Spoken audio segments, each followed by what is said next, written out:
We've gathered 3 professional chefs to blind taste test every instant ramen brand we could get our hands on, to see which ones meet their standards.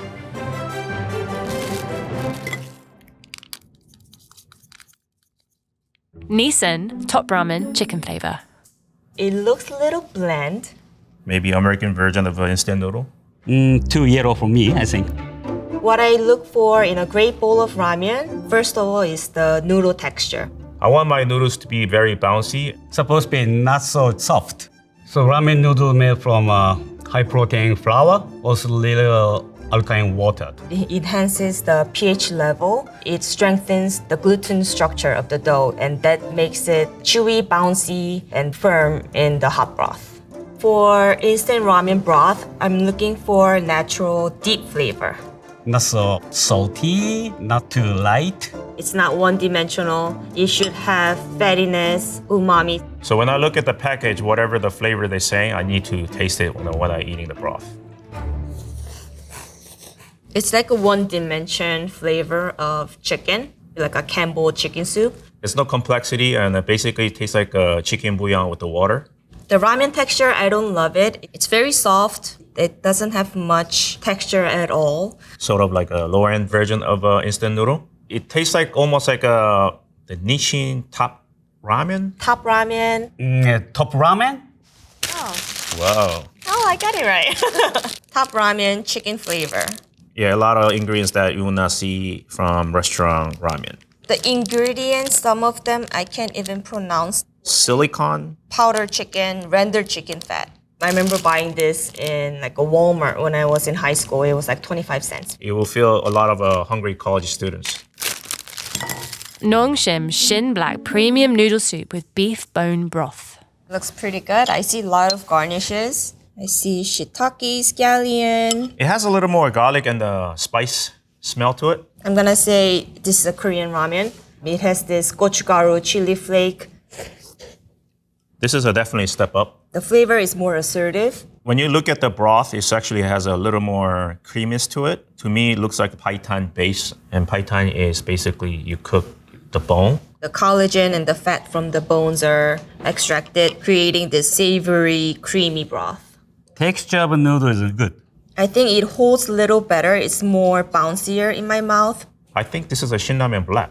Oh, Wow, see? it's the Shin Black. I see. Shim.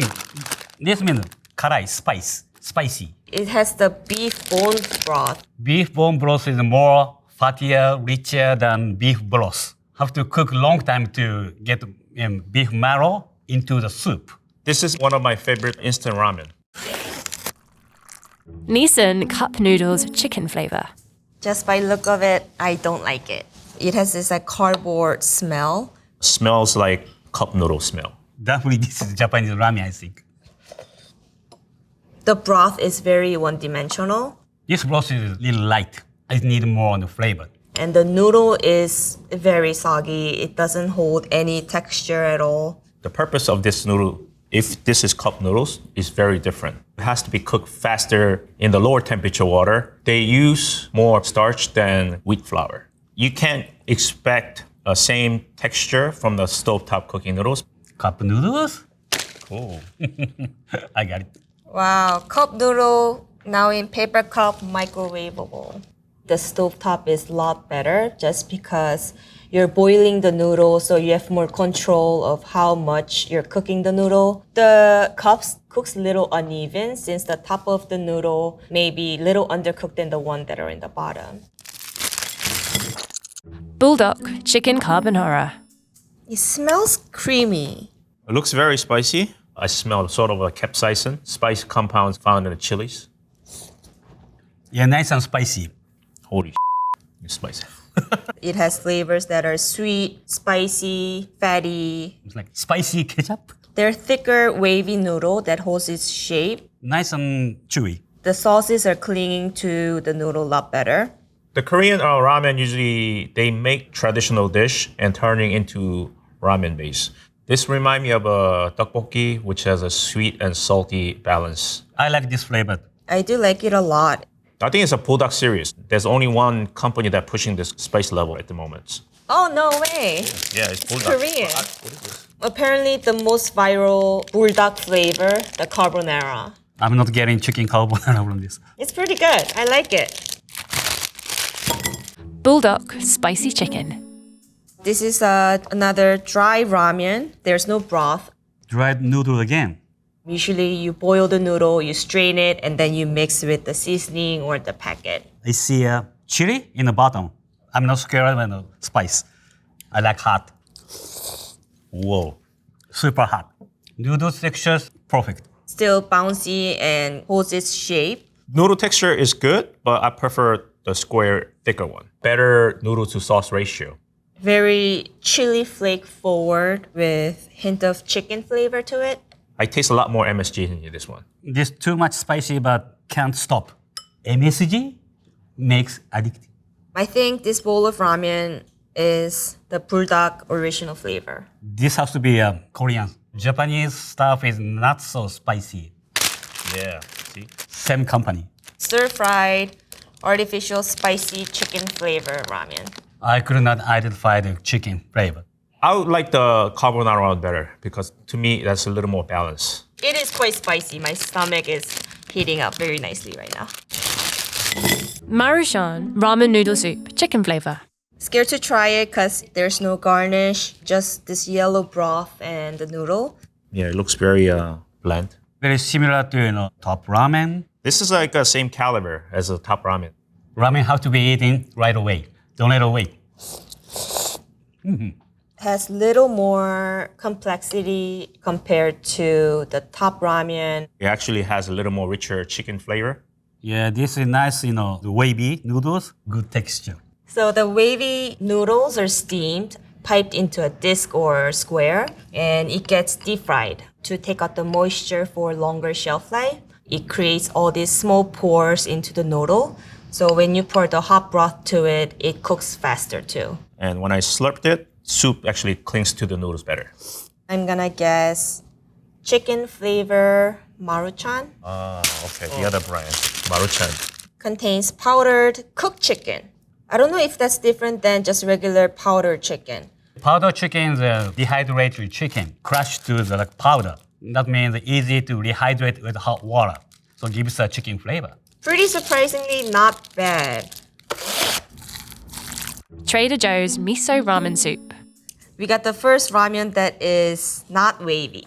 Now I'm seeing straight noodles. Straight noodles are supposed to be more denser and chewier compared to the wavy ones. You see these noodles are more thinner and also the color is a little more whiter. That means it's less alkaline contents in there. This is interesting. Smells like a little bit of miso. Not Japanese. It tastes healthy in a not good way. It's pretty bad. The flavor is very, in a good way, delicate, possibly vegetarian. You can taste a little bit hints of miso, but it wasn't deep enough. The texture of the noodle is not good at all. It almost breaks in my mouth when I put them in. Each noodle is stick together. I'm wondering if the noodle contains different starch. I don't know. I never tried an American ramen, but could be America. I wouldn't try it again. Oh, no way. Trader Joe's miso ramen soup. Trader Joe. Oh, it is vegan. It tastes vegan. So in Japan, we have many type of noodle soup. Ramen, udon, soba. So if you're not vegan, make a vegan noodle soup. Don't call it ramen. This one really shocked me, this one. Ichiran take-home ramen kit. Another straight noodle. Looked like a python base. The color of the soup looks like tonkotsu ramen.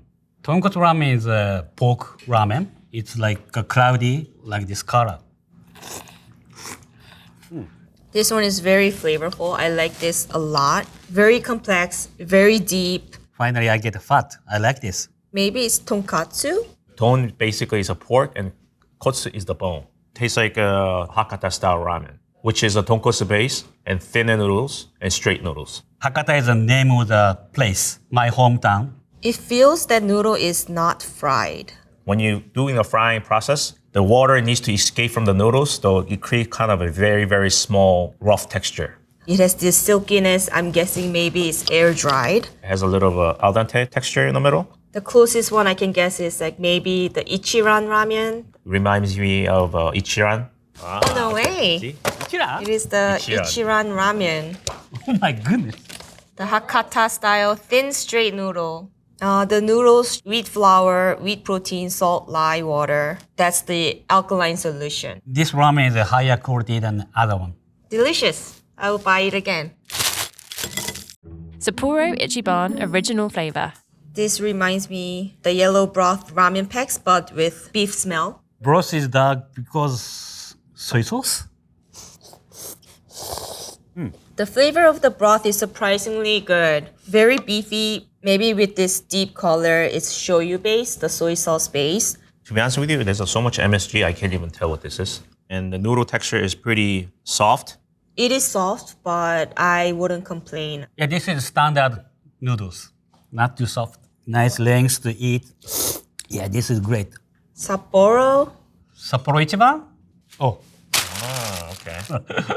bingo. Sapporo Ichiban, this is a major brand in Japan. This is Tokyo style ramen. This is like basically chintan base with the shoyu flavor. Is the chintan where the broth is cooked in a lower temperature. The flavor is a lot lighter and more clear. Daily recommendation for sodium is 2,300 milligram. And this one has 1,820 milligrams. When you eat this whole package, you're almost there. Hikari Minraku tonkotsu taste restaurant style ramen. Another straight noodle.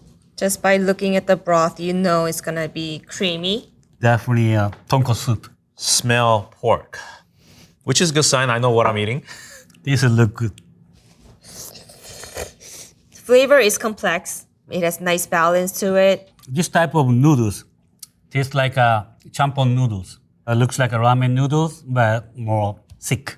So when you cook this kind of noodles, I think you need a bigger pot so that the noodles can release the starch better. If you don't boil it correctly, it makes it a little more gummy, I think, other noodles. The noodle holds the shape well. I would say this is a restaurant quality ramen. I like more than Ichiran.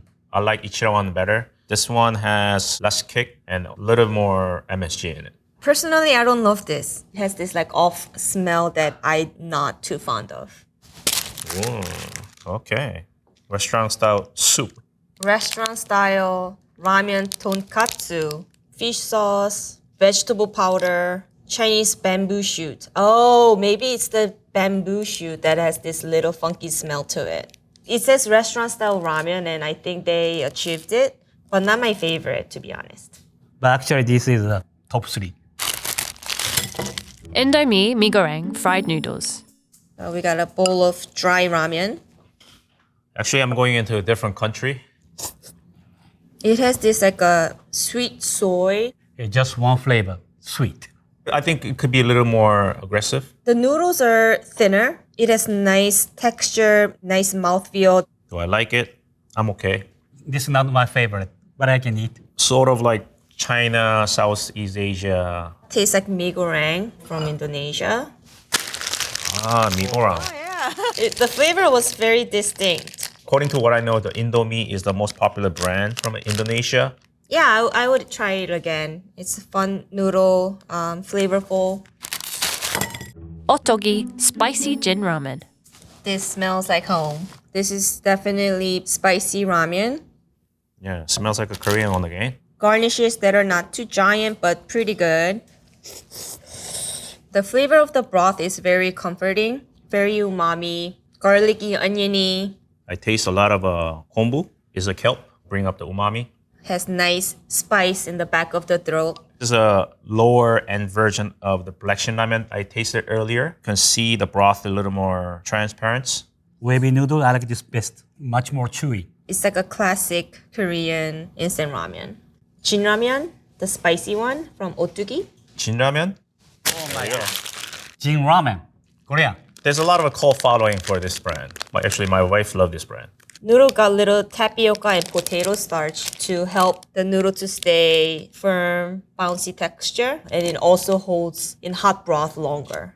It's one of my go-to ramen, so I'm glad I got this right. Lotus Foods red miso rice ramen. This one's a tough one. I have no idea what this is. Maybe this is gluten-free noodle. It's just laying in the broth and soggy. Oh my God, This is very bad. it's terrible. No taste. It just tastes like a muddled veggie water. The broth is very thin. They use a lot of seaweed to bring up the umami flavor, but it didn't work. Looks like a miso soup, but lot of seaweed. The noodle is very bad too. I never tried the noodle like this. It's chewy, but not in a good way. Tastes like a sponge. No texture. Definitely gluten-free. What is this? Like a health-conscious, vegan, gluten-free bowl of ramen. Trader Joe again. Ah, Oh, Lotus food. Oh my goodness. red miso, tamari. Noodle made with organic brown rice. So it is on the healthier side, but I wouldn't recommend to my worst enemy. Very bad. Mama pork flavor instant noodles. This broth also got this very distinct smell. Not Japan, more South Asian country, I think. Man, this is pretty bad too. Little cardboardy flavor, It's very bland. There's no depth. has a lot of artificial flavor as well. Flavor is okay for me, but need more stronger. But texture of the noodles remind me of a cup noodles, but it came in a bowl, so I have a higher expectation. It's already very soft and soggy. No way. Mama pork flavor. Thai. I never tasted this brand before. I wasn't a fan of it. This is not what I expected from Mama. Maggie 2-minute masala noodles. I smell curry. It's less brothy. The noodles are thinner. I get distinct curry flavor. It's very savory, nicely balanced. Noodle texture is soft, too soft. It looks more white. I think they put less alkaline, because if you put more alkaline, the noodles become more yellowish. That's one of the reasons why maybe I don't get a chewy texture. No Japanese. Negi masala. It's pretty good. I'm very surprised that it's very well balanced. It is okay, I like it, but not much. But I eat it. Momofuku spicy soy noodles. Yeah, smell soy sauce. Maybe hints of sesame oil. Fun looking noodle. It's like flat and wiggly. We call it mazemen. Mazeru means mixed. Sauce on the bottom. It's very savory and umami. So weak, I don't know what it is. Flavor-wise, I don't know what this flavor is. Tastes nothing. Noodle actually was better than sauce itself. It's a nice texture. It has the smoother texture. Perhaps it's air dried. Wavy flat noodles. It's not a common, but it's good. I used to work at Momofuku. It just brings me back the memory of this ramen shape that's very unique. Oh my God. Oh, momofuku? Hello, old friend. Spicy soy. This ingredient is very shorter than any other product. I know it's good or bad, but no good for taste. I've been really want to try this noodle for a very long time, but actually finally to able to taste it. So thank you.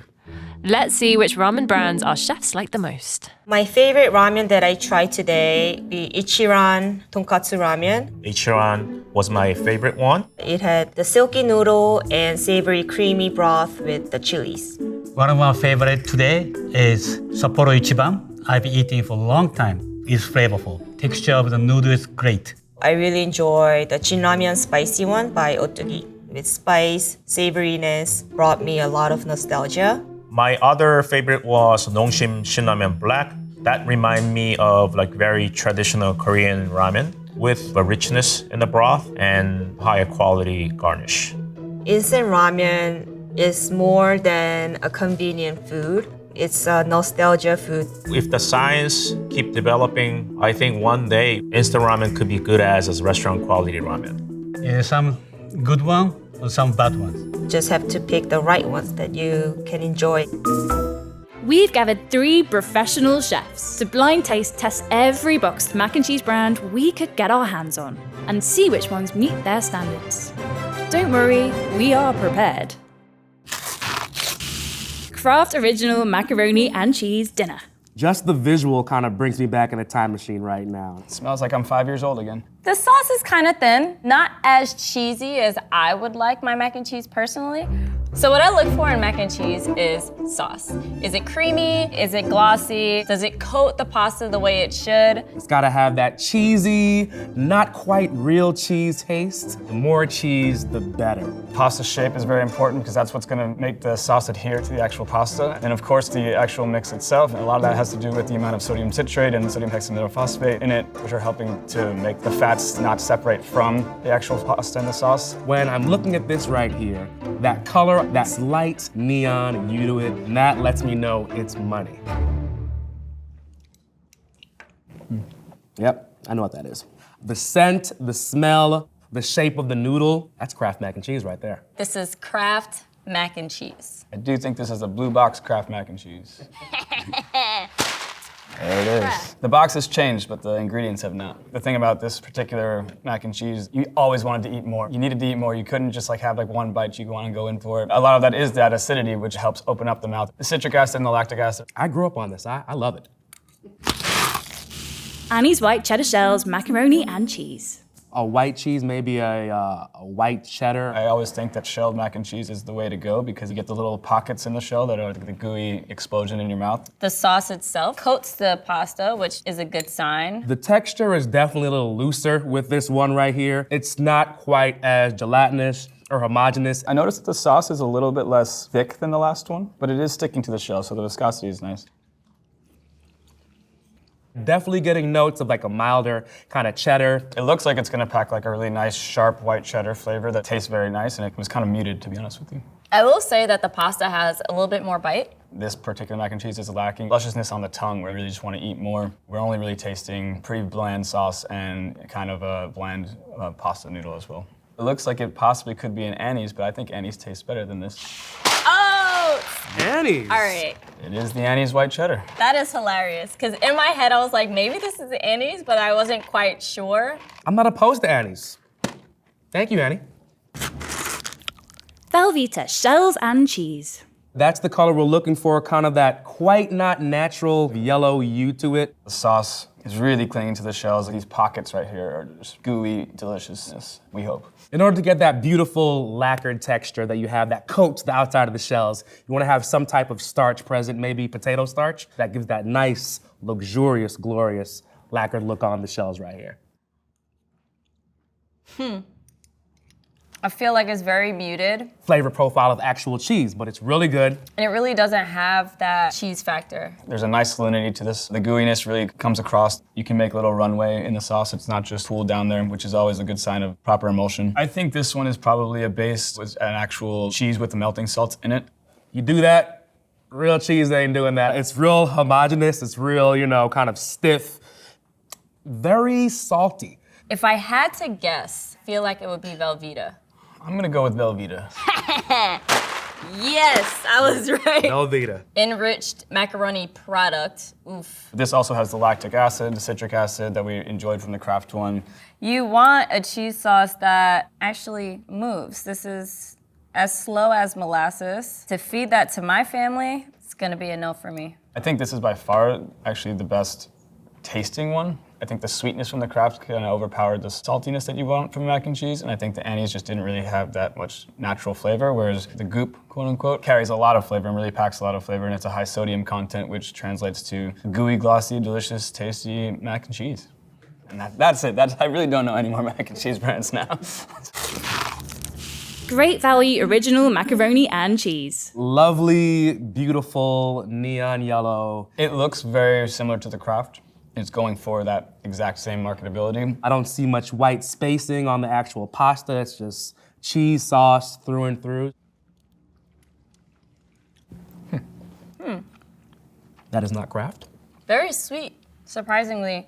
Not a fan of the pasta noodles. A little denser. The sauciness of the Krafts was a little bit more consistent, whereas even as you can see now, as this is starting to cool, we get a little bit more of these like runny puree marks. I think it's a very good imitation from the look standpoint, but from the taste standpoint, it doesn't quite hit those same notes as the Kraft, honestly. It's not giving a super buttery, rich flavor profile. It's just linear. We know most of these products don't have the real cheese product in it, but it tastes extra chemically, kind of a metal, kind of minerally taste to it.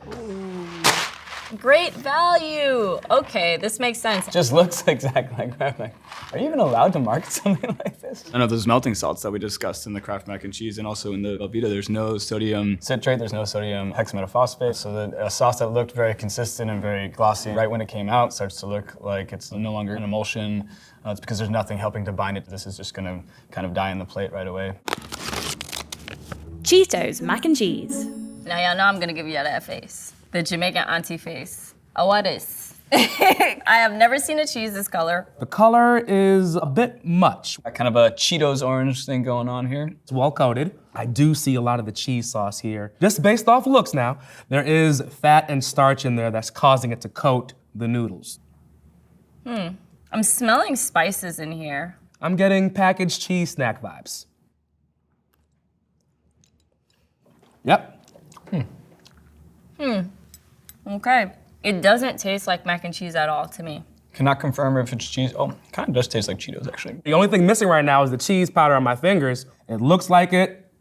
Yes, it tastes like it. Really, really good flavor. Hinges on the cusp of too salty. It's just full of seasoning, additives, and flavors, but not cheese. There's a sweetness to it as well, and there's a salinity, that balance that makes you want to go back for more. It's kind of scary to look at, but it's good.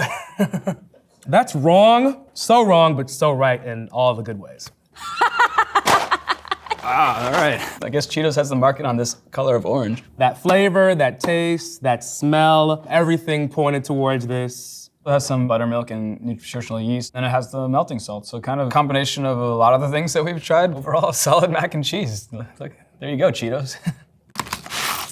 Trader Joe's organic shells and white cheddar, macaroni, and cheese. Shells again. Do they not make any other pasta shapes? So we have that viscosity again, that sheen and shine. Compared to the last white mac and cheese has a more consistent sauce. It's slightly starting to split. It's a little lumpy. That means the sauce isn't as emulsified as it should be. Not bad. There's not really much cheese taste at all, but it's tasty.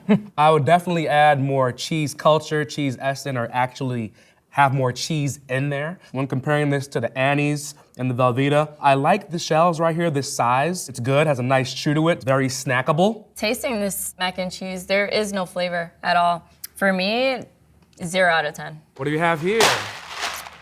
Trader Joe's. Oh, I'm disappointed, Trader Joe's. Definitely Trader Joe's, give me more of that organic white cheddar cheese. But overall, I'll eat it. You missed the mark on that one.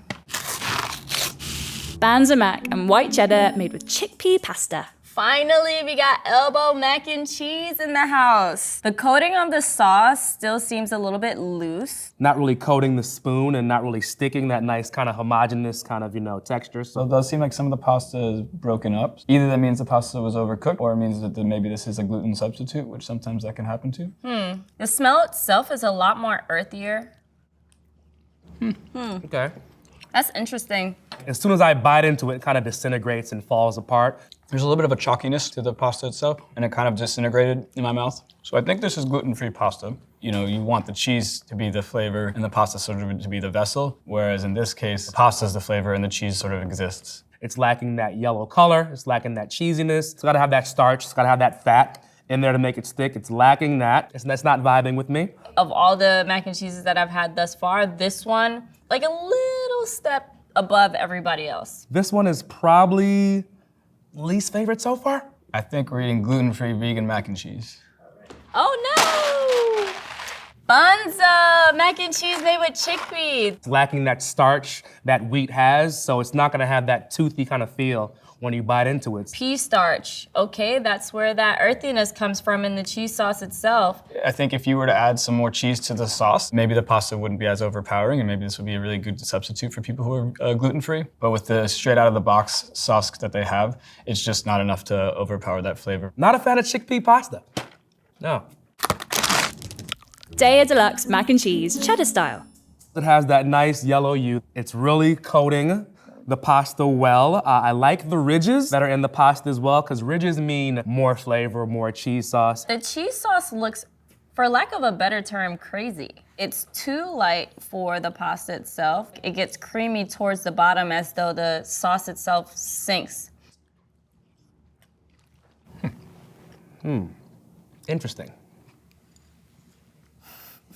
Now that is an interesting tasting mac and cheese. My eyes are telling me mac and cheese, but my mouth is saying a whole different story. There's definitely nutritional yeast in there. Quite a bit of sodium in there. It has like this kind of thick film that's coating my tongue as well. I don't quite like that. I'm gonna look at this sauce, is what I'll do. I'm at a ballpark because it looks like nacho cheese sauce. No cheese is this orange. Completely mimics a gorgeous velvety cheese sauce. But then from a taste standpoint, we really get a lot of nutritional yeast out of there. There's some sweetness. It's a product that kind of plays with your mind a little bit because of all the way that it looks exactly like a cheese, but then it doesn't really taste much like a cheese. I think we finally got our vegan option here. Daya. Deliciously dairy-free. That makes so much sense. Pasta is a brown rice pasta. I definitely go the brown rice route over the chickpea because it kind of holds up with that firmness. If it tasted like cheese, I would say it was a really great mac and cheese. It just doesn't taste like cheese. Outside of looks and scent, not my bag. 365 by Whole Foods Market, organic macaroni and cheese. Not as sauce heavy as the others. So you don't really have as much of the gooey, drippy, velvety texture that you would kind of want from mac and cheese. It looks kind of oily, like it's starting to break apart or on the verge of breaking. I'm not sure if it's lacking the starch or the fat from the cheese or the dairy. Some elements of seasoning there, some elements of cheese or cheese substitute in there. It's not overwhelming in sweetness. It's one of the more bland ones we've tried so far. It's a bit more palatable, in my opinion. The sauce itself is staying the same consistency as it started, but there just wasn't that much sauce. And the cheese is not here for me at all. Just not good mac and cheese. Is it 365? Yes! It was giving Whole Foods, guys. Made with real organic cheddar cheese. Huh, I'm not tasting that. It's completely eluding me. I think that they just don't give you enough in their packet to serve with the pasta. I'm not really getting that nice, luscious mouthfeel that I'm looking for. A little bit more nuanced than Kraft. Has more of an appeal for the adult palate, but still good enough for the children. You gotta feed the children. Stouffer's macaroni and cheese. The sauce is a lot thicker than the rest. The noodles look well cooked, as if like you made this at home. For the look, I expected there to be a lot of flavor. It's not as luxurious or velvety on my tongue as I would expect. You're eating with your eyes, you want to devour this, and then you taste it, and it's just one note and flat, and there's nothing going on there. As it gets colder, that sauce starts to separate more and more, which is not very pleasing, but overall, taste-wise, not bad. And you got a little bit of like some sharp cheddar flavors going on here. I kind of appreciate that. Stop it, it's over. Oh, I knew it was gonna come sooner or later. I did not think it would be this one. You gotta give them credit for a frozen product in the microwave. It really comes out with all the texture that you would want. Quite impressive. They just need to work on their flavor. Cooked macaroni, skim milk, water, cheddar cheese. The first 4 ingredients of the mac and cheese seems legit enough for me. Muscle Mac macaroni and cheese. Very reminiscent of a Kraft, the noodle shape, the way it kind of clumps together. I hate to use the word weird, but this is weird. Flavor, it's a little muted, not as cheesy as I thought it might be from scent, but it tastes good. It doesn't really seem to have much cheese flavor in it. Is so gritty. What do we have? Muscle Mac. Muscle Mac. High protein mac and cheese. I've never heard of this, never seen this. Surprisingly, it has pea protein isolate. The grittiness makes sense because, you know, protein shakes. There was really no flavor there. And unless you really, really love mac and cheese and wanted to get ripped, I don't have any reason why you would choose this as your option, but. I feel my muscles engorging already. Not bad, Muscle Mac. Sabatino Tartuffe truffle macaroni and cheese. This looks more like a gourmet kind of take. Cacio e pepe. That's what this reminds me of. pretty impressive as far as presentation. I could smell the truffle in there. I see some Specks, which also indicates that we have fresh black pepper involved in this. I love this shape because it's giving something outside of just your normal mac and cheese. This is kind of a smart vessel for a good mac and cheese because the grooves are gonna allow a lot more of the cheese sauce to adhere to it. The sauce is well coated on the pasta. It looks like something you might get in an actual restaurant. Definitely mushroomy. And you sat this bowl right in front of me. I would not think this is boxed mac and cheese. I wouldn't call it a mac and cheese myself, but I would definitely eat it. There's a lot of cheeses that will add and enhance flavor, but that can also stand up to the truffle, whereas I think with a boxed mac and cheese, flavor from the truffle really overpowers. It's not Chef Boyardee. I know it is not, but it's good. Sabatino tartufi. I wish they would talk a little bit more about what's in the cheese blend, but they just say cheese blend. You would need to add some cheese yourself to this to make it really a mac and cheese. And even if it's just grating Parmesan on top or something like that, just to really like feel more cheesy. It looks good, I'll tell you that much. But on the palate, it was missing some notes, for sure. This is my first time trying this, but I will be buying one today, if not taking this one home today. Nature's Promise organic macaroni and cheddar cheese. That beautiful neon yellow cheese-like color. Traditional T-shaped noodle. I'm not taking it to be that creamy just by the look of it. The sauce sort of dissipates from the noodle. It's not really coating very well. Look at the back of my spoon. Nothing. Kind of thick. Cheese, where are you? Cheese, dairy, it's not in here. It's a little bit too dry. It needs salt. Pasta's cooked very well, but that's all I taste. And Woo! Okay, Nature's Promise. See, you know what? They told me a lie. In this picture, it's sauce galore. In this bowl, it's very dry. I think if they had doubled the amount of sauce per pasta ratio, then this would actually be a really tasty box mac and cheese. if you're looking to maybe, be health conscious, this might be the one for you. But come on, people, you're eating store-bought mac and cheese, looking for comfort, cheese, and fat. I don't feel comforted. I don't feel embraced with this one. I want this mac and cheese, okay? Not this one. I want the one that's on the box. Thank you. Cabot's seriously sharp shells and cheese. And back to the shells. Which again is a great thing because it gives you more cheese in every single bite. Nice glossy sauce. Very wet, like water-based almost. It actually smells creamy, like there's actual milk in this product. Sticking to the spoon, always a good sign.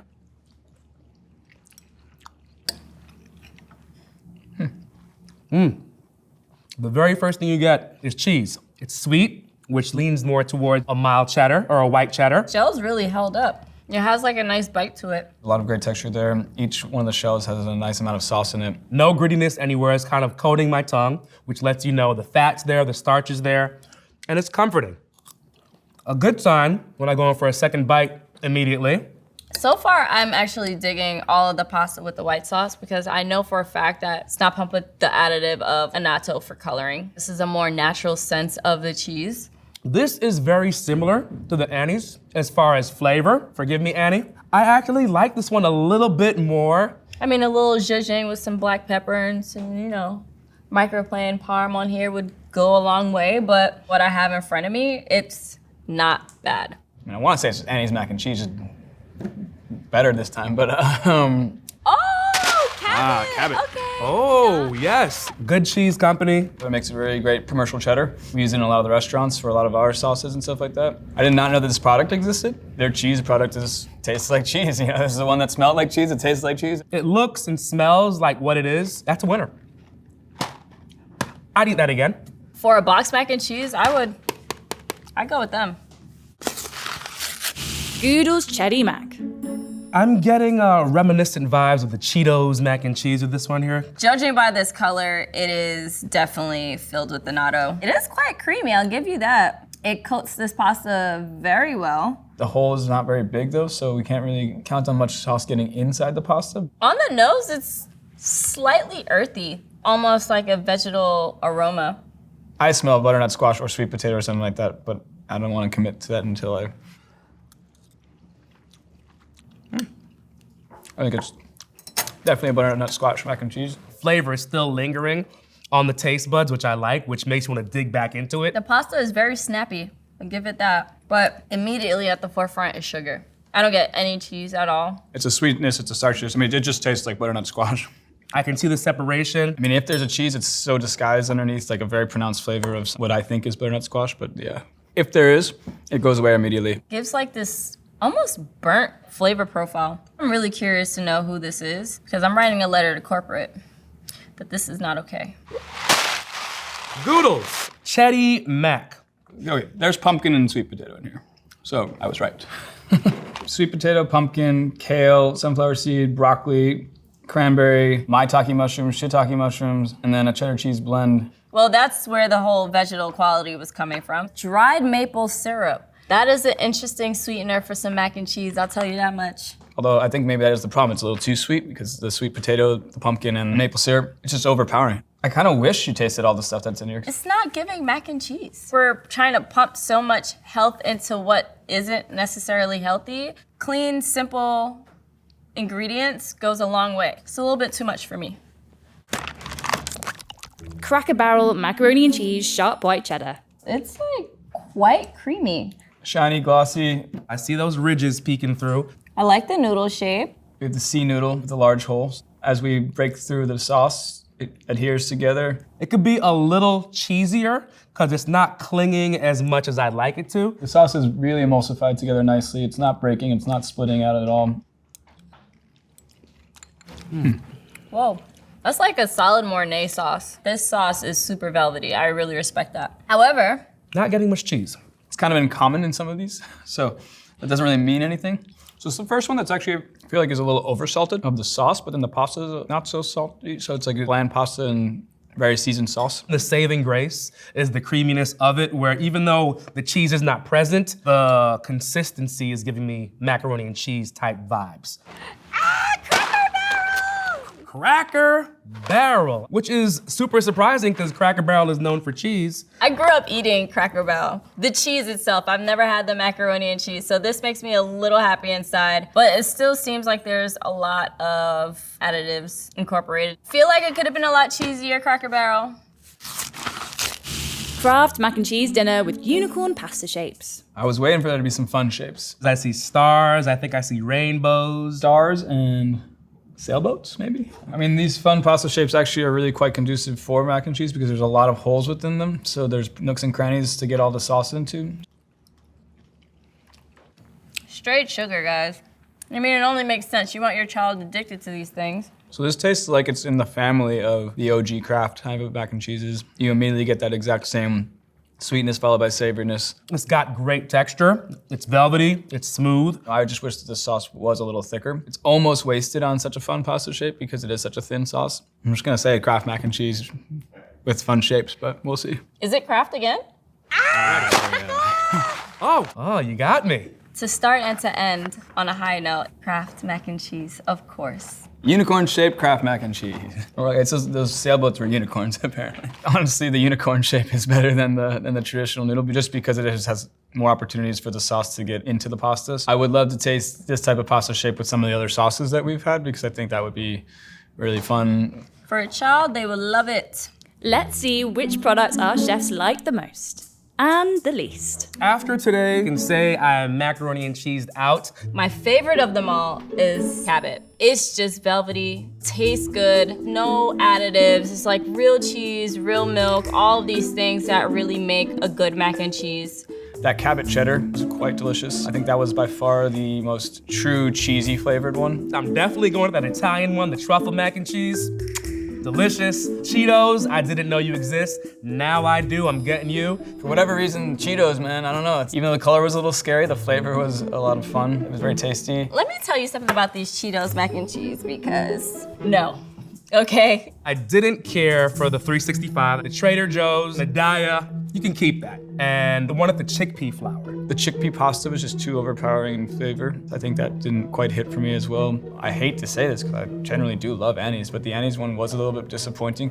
If you're doing boxed mac and cheese, don't skip cheese, don't skip dairy. I'm going all in because I want to be satiated and I want to be comforted. Because macaroni and cheese is comfort. If it isn't, I don't want it. We've gathered 3 professional chefs to blind taste test every supermarket frozen pizza brand we could get our hands on, to see which ones meet their standards. All pizzas have been prepared following the cooking instructions in the back of their packaging. DiGiorno 4-cheese rising crust pizza. Well, it's a little thick. It's puffy, a little bit crispy. It reminds me of America. It's like the smell of commercial cheese. I think I know what this is. Oh yeah. So when you're looking at frozen pizza, you would want there to be a crispier bottom. You don't want something that's soggy, You want that pizza snap, you know what I mean, when you bite into a pie. so that when you do go to pick it up, it stays flat. Definitely having a seasoned crust that has fermentation notes to it. The right amount of yeast and salt. I would like to have a great quality cheese. I want it to be a little oily and the consistency to be even throughout the whole entire pizza. Nothing like dry and doesn't melt. Not artificial cheese, not cheese product. I would like to have a nice tomato flavor. Have to be a right amount of acidity. Enough tang that complements the cheese. If it tastes like a pizza more than it does like a cheese toast, that would be incredible. It's very doughy. The crust definitely is on a little bit of the bland side. The fermentation time might have been a little off. The longer it sits, the more flavor it is going to have. So those are docking marks. When you make a dough that you're not gonna ferment properly, you gotta put holes in it with a docker so that it doesn't bubble up.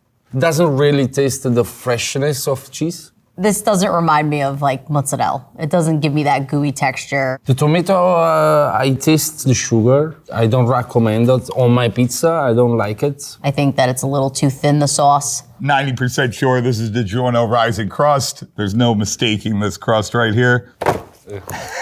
Rising crust, I called it. Oh, it was delivered.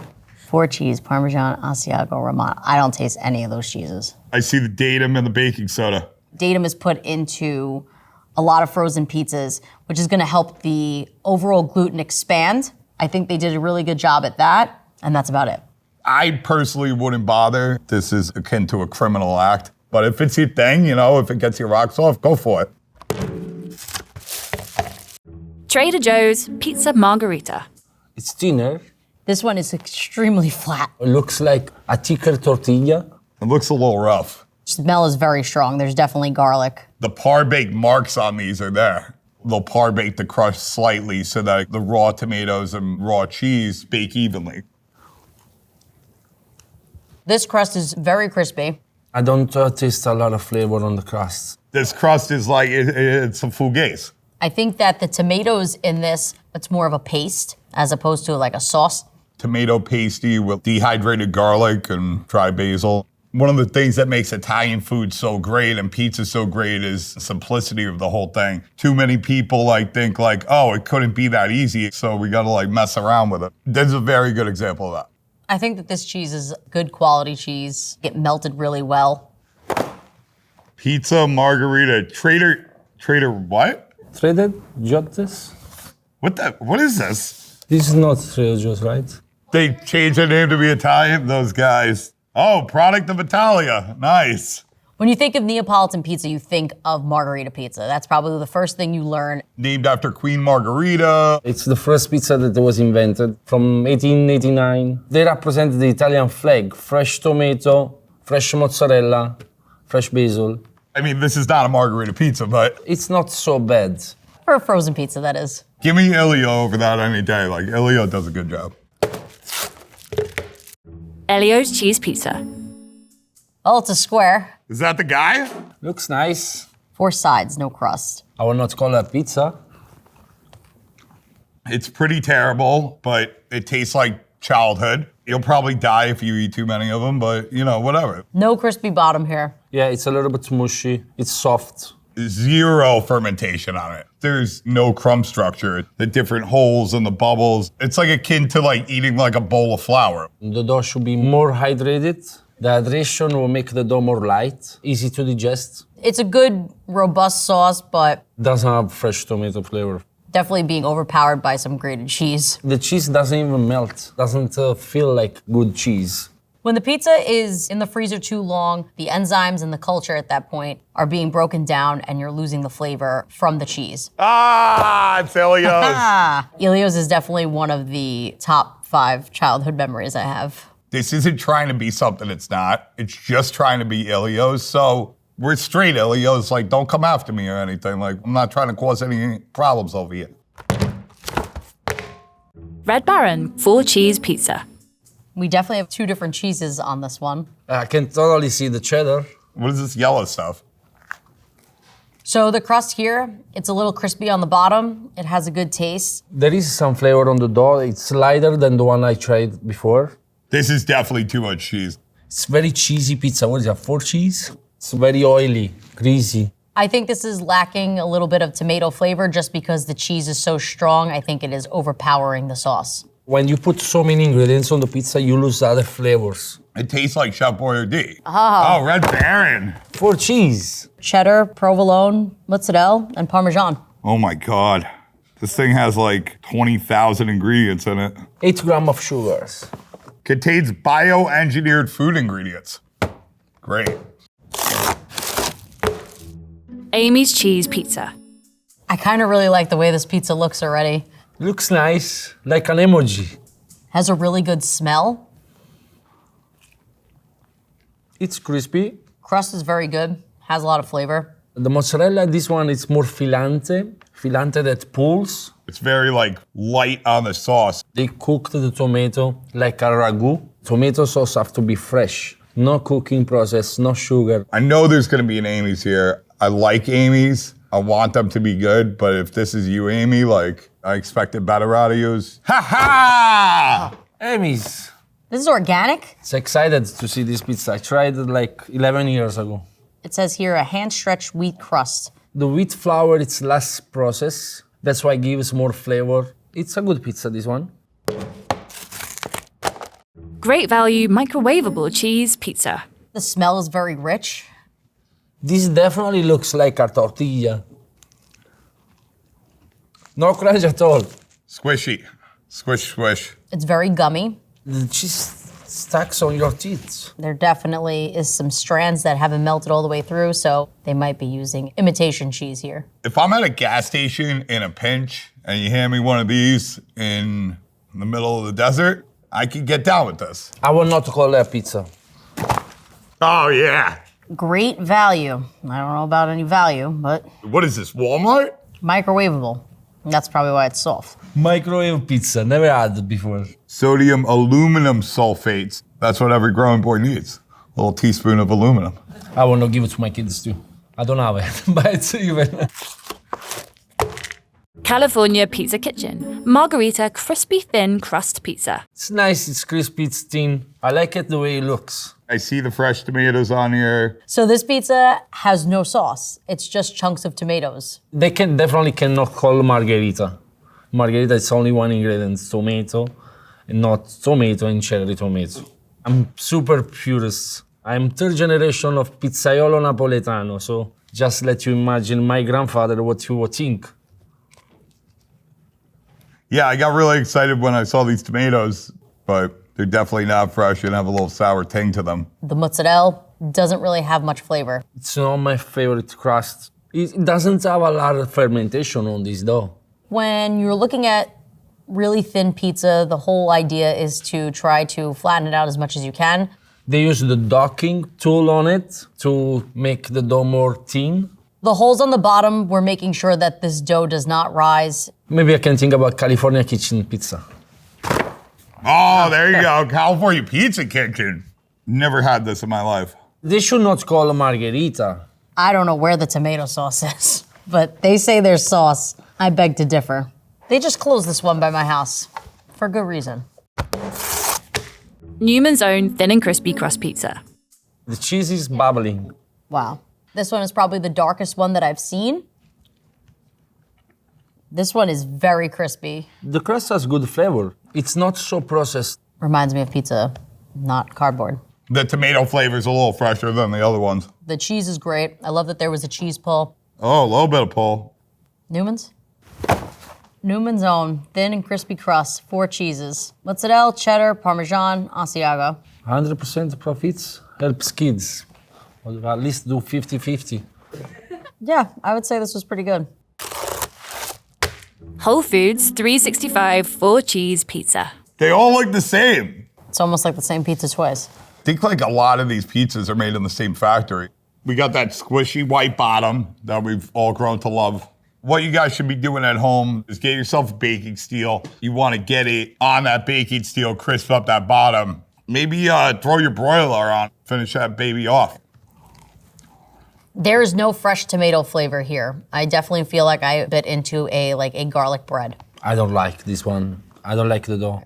I think this is the most egregious dough of the day. It's definitely a little gummy. There's like just so much raw flour on it. The mozzarella, it doesn't pull, doesn't give a lot of flavor. It's definitely not quality cheese. Ooh, let's go. Whole Foods Market. Oh, food.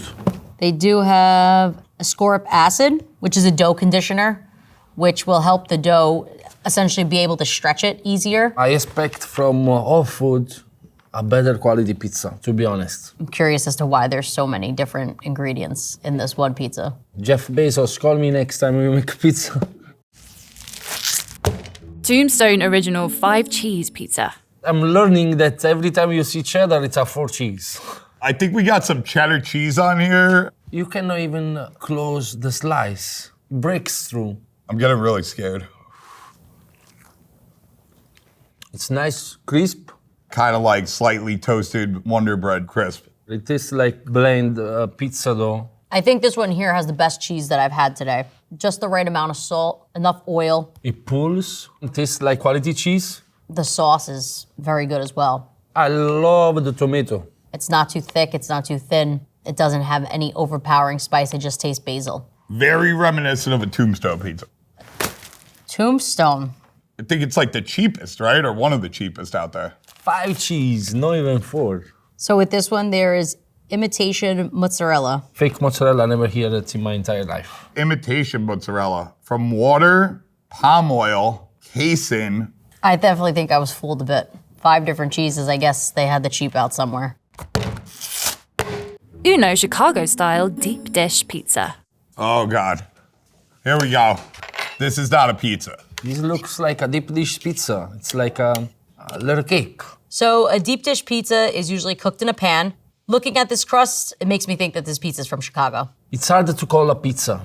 Sorry, guys from Chicago. It's the best sauce by like 100 miles. This is real tomatoes. Definitely with this dough, we make cakes instead of pizza. It almost like eats like a scone. But look, we actually have color. It's real mozzarella. This definitely is a good quality pizza. This thing that's not pizza is the best frozen pizza we've had today.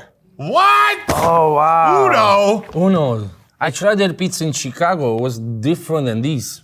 As opposed to a fresh pizza right out of the oven, obviously nothing compares, but for box pizza, this is definitely one of the better ones. Unpeeled ground tomatoes. Yeah, I guess that's the secret, right? Like just use real tomatoes. Daya gluten-free, dairy-free pizza. Let's go. Oh no. Why does it look like there's French fries on here? Look how it breaks down. They don't let the dough work more on the mixer. It doesn't get elastic. Think of the gluten like a tic-tac-toe board. As you're mixing, you're adding lines to like make like a huge net. If you don't build that net strong enough, it'll collapse. Tastes like vegan cheese. This might be some sort of like imitation cheese, might not be 100% mozzarella. I do like the flavor of the dough. The crust is crispy. It feels like there's a whole wheat in it. Let's see what it is. I think we all know what I think about this. Yes. Gluten, dairy-free pizza. They're using oat cream, oat flour, pea protein, and tapioca starch to make this cheese. I'm not crazy about the cheese, but did a really good job at the crust. Congratulations for them for the crust. It's very good. I really like it. I'm happy for you. Cauliflower crust, margarita pizza. It's a funny presentation of a pizza. Very thin, no crust. So we got the little real tomatoes again. I mean, it was a real tomato at like one point in its life on this earth. This is very weird pizza, eh? The dough, it's very chewy. It's blend flour. Yeah, no crust. We got another squish. I'm curious to know if this is actual pizza dough The dough is so fragile that it could be a gluten-free dough. The cheese is kind of bland, but there's like a garden of herbs in this thing. I feel garlic, parsley, oregano, sugar, so many other flavors instead of fresh pizza. Cauliflower! I'm eating a cauliflower. For a cauliflower crust, this is one of the best frozen pizzas of the day. It's funny. They're marketing more like a funny product, like it's healthier. Totino's cheese pizza. What is this? Did you cook this one? Something's wrong. I don't like the color of it. I don't like the way it looks. There's like a really weird smell coming out of this. The corn. Smell like corn. It looks like it's very cheap cheese. Nope. This is the worst tasting pizza. Whatever that is, don't ever do it. It's leaving a very strong aftertaste. It's almost sour. Definitely fake cheese. It looks like a little stones on it. Somebody go over there immediately and shut them down. Shut down the factory. Oh, yeah. Totino's, I don't know, like what, they make the little... Don't they make like pizza rolls or something? Wow, there's a million ingredients. There's a ton of air in this packaging. If you were going to use a bag like this, you at least have to put cardboard in it. The cardboard will eat the moisture. In this case, there's no cardboard. The moisture is just going to make those ice particles that are going to make the cheese not melt. Totino's, I'm really disappointed in you. I'm calling your mother tomorrow. That sauce is like, it's like barbecue sauce and ketchup put together.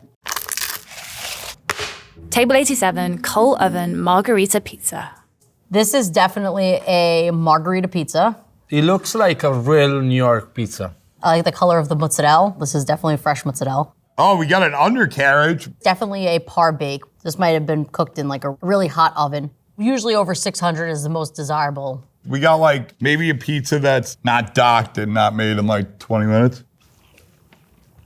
Very flavorful. It tastes like an actual pizza.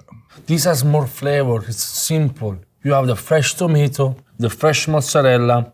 I thoroughly enjoyed this crust. It's giving me a lot of flavor, which means that the fermentation process, definitely somebody did their research. It tastes more smoky, the dough. Table 87? Table 87? I wanted to say it, but That's I my didn't boy think I was gonna Tommy. say it. I gotta hand it to Tommy because he spent, I think, like 14 years of his life trying to make this frozen pizza thing a reality. This is the type of packaging I like. When do you use a vacuum pack, all the flavor stays inside of the pizza. It's not allowing any oxygen into the bag. Even the leaf, you could see the leaf doesn't have any discoloration. Very good. This is probably the best pizza I had all day. Good job, buddy. Bessie's Revenge screaming Sicilian cheese pizza. It's got a little bit of a risen crust. It looks great. The cheese looks great. I think the cheese is throwing me off a little bit. There is the structure of what would resemble quality cheese, but the taste itself is not there. I don't know, something's going on with this cheese where it's like you get this like funky tang. The dough does have a crispy bottom. I just don't think it's bringing a lot of flavor. It does have like a tiny speck of tomato flavor. It's not like a straight up like crime against humanity. Overall, it's not so bad. It's not my favorite. There you go. Screaming guy. Screaming Sicilian Pizza Co. It's like Halloween packaging. The mustache is awesome. Wisconsin whole milk fresh mozzarella slices. Actually, the best cheeses for New York style pizza come from Fond du Lac, Wisconsin. I don't know if this brand here is the best for showing us what Wisconsin cheese is all about. The cheese wasn't the worst, just wasn't the best. Let's see which products our chefs like the most and the least.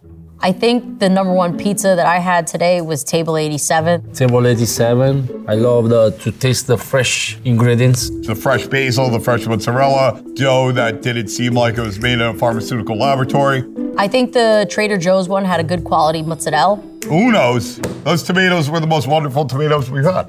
The pizza I disliked the most was the Totino's party pack. It definitely tasted fake. Least favorite today was Totino's and that vegan, gluten-free soy thing. Definitely the microwave was not my favorite pizza. It was gummy, it was soft. No. I think frozen pizza can definitely be made without all the additives and the preservatives. Quality, less ingredients, and the right packaging. You can have a great product. Frozen pizza, get your together. We've gathered 3 professional chefs to blind taste test every boxed brownie brand we could get our hands on and see which ones meet their standards. Pillsbury Dark Chocolate Brownie Mix. Not that much of a chocolatey smell. This looks like a nice thick brownie. This is exactly what I would expect from a box brownie. What I look for in a brownie is that intense chocolate flavor. There should be a richness and flavor. It shouldn't be flat or empty. It's gotta have a crackly top. It's just the perfect texture.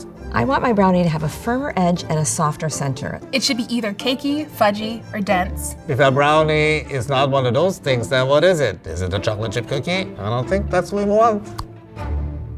It's a little drier than I would have expected. This is definitely a cakey brownie. See a lot of little air pockets. Air is not your friend when it comes to baked goods. Air is going to dry out whatever it is that you're trying to make, and that's the opposite of what you're trying to achieve with a brownie. The crackling top is very nice. There is a little bit of a drier, firmer edge, and then the inside is a little bit softer. It's lacking in that intense chocolate flavor that I love. There's cocoa powder in here and not melted chocolate. Cocoa powder tends to give you a drier mix. Melted chocolate tends to have a little bit more fat in it, and the fat is what gives you that smooth, fudgy texture. I kind of almost feel like this might be the Ghirardelli one.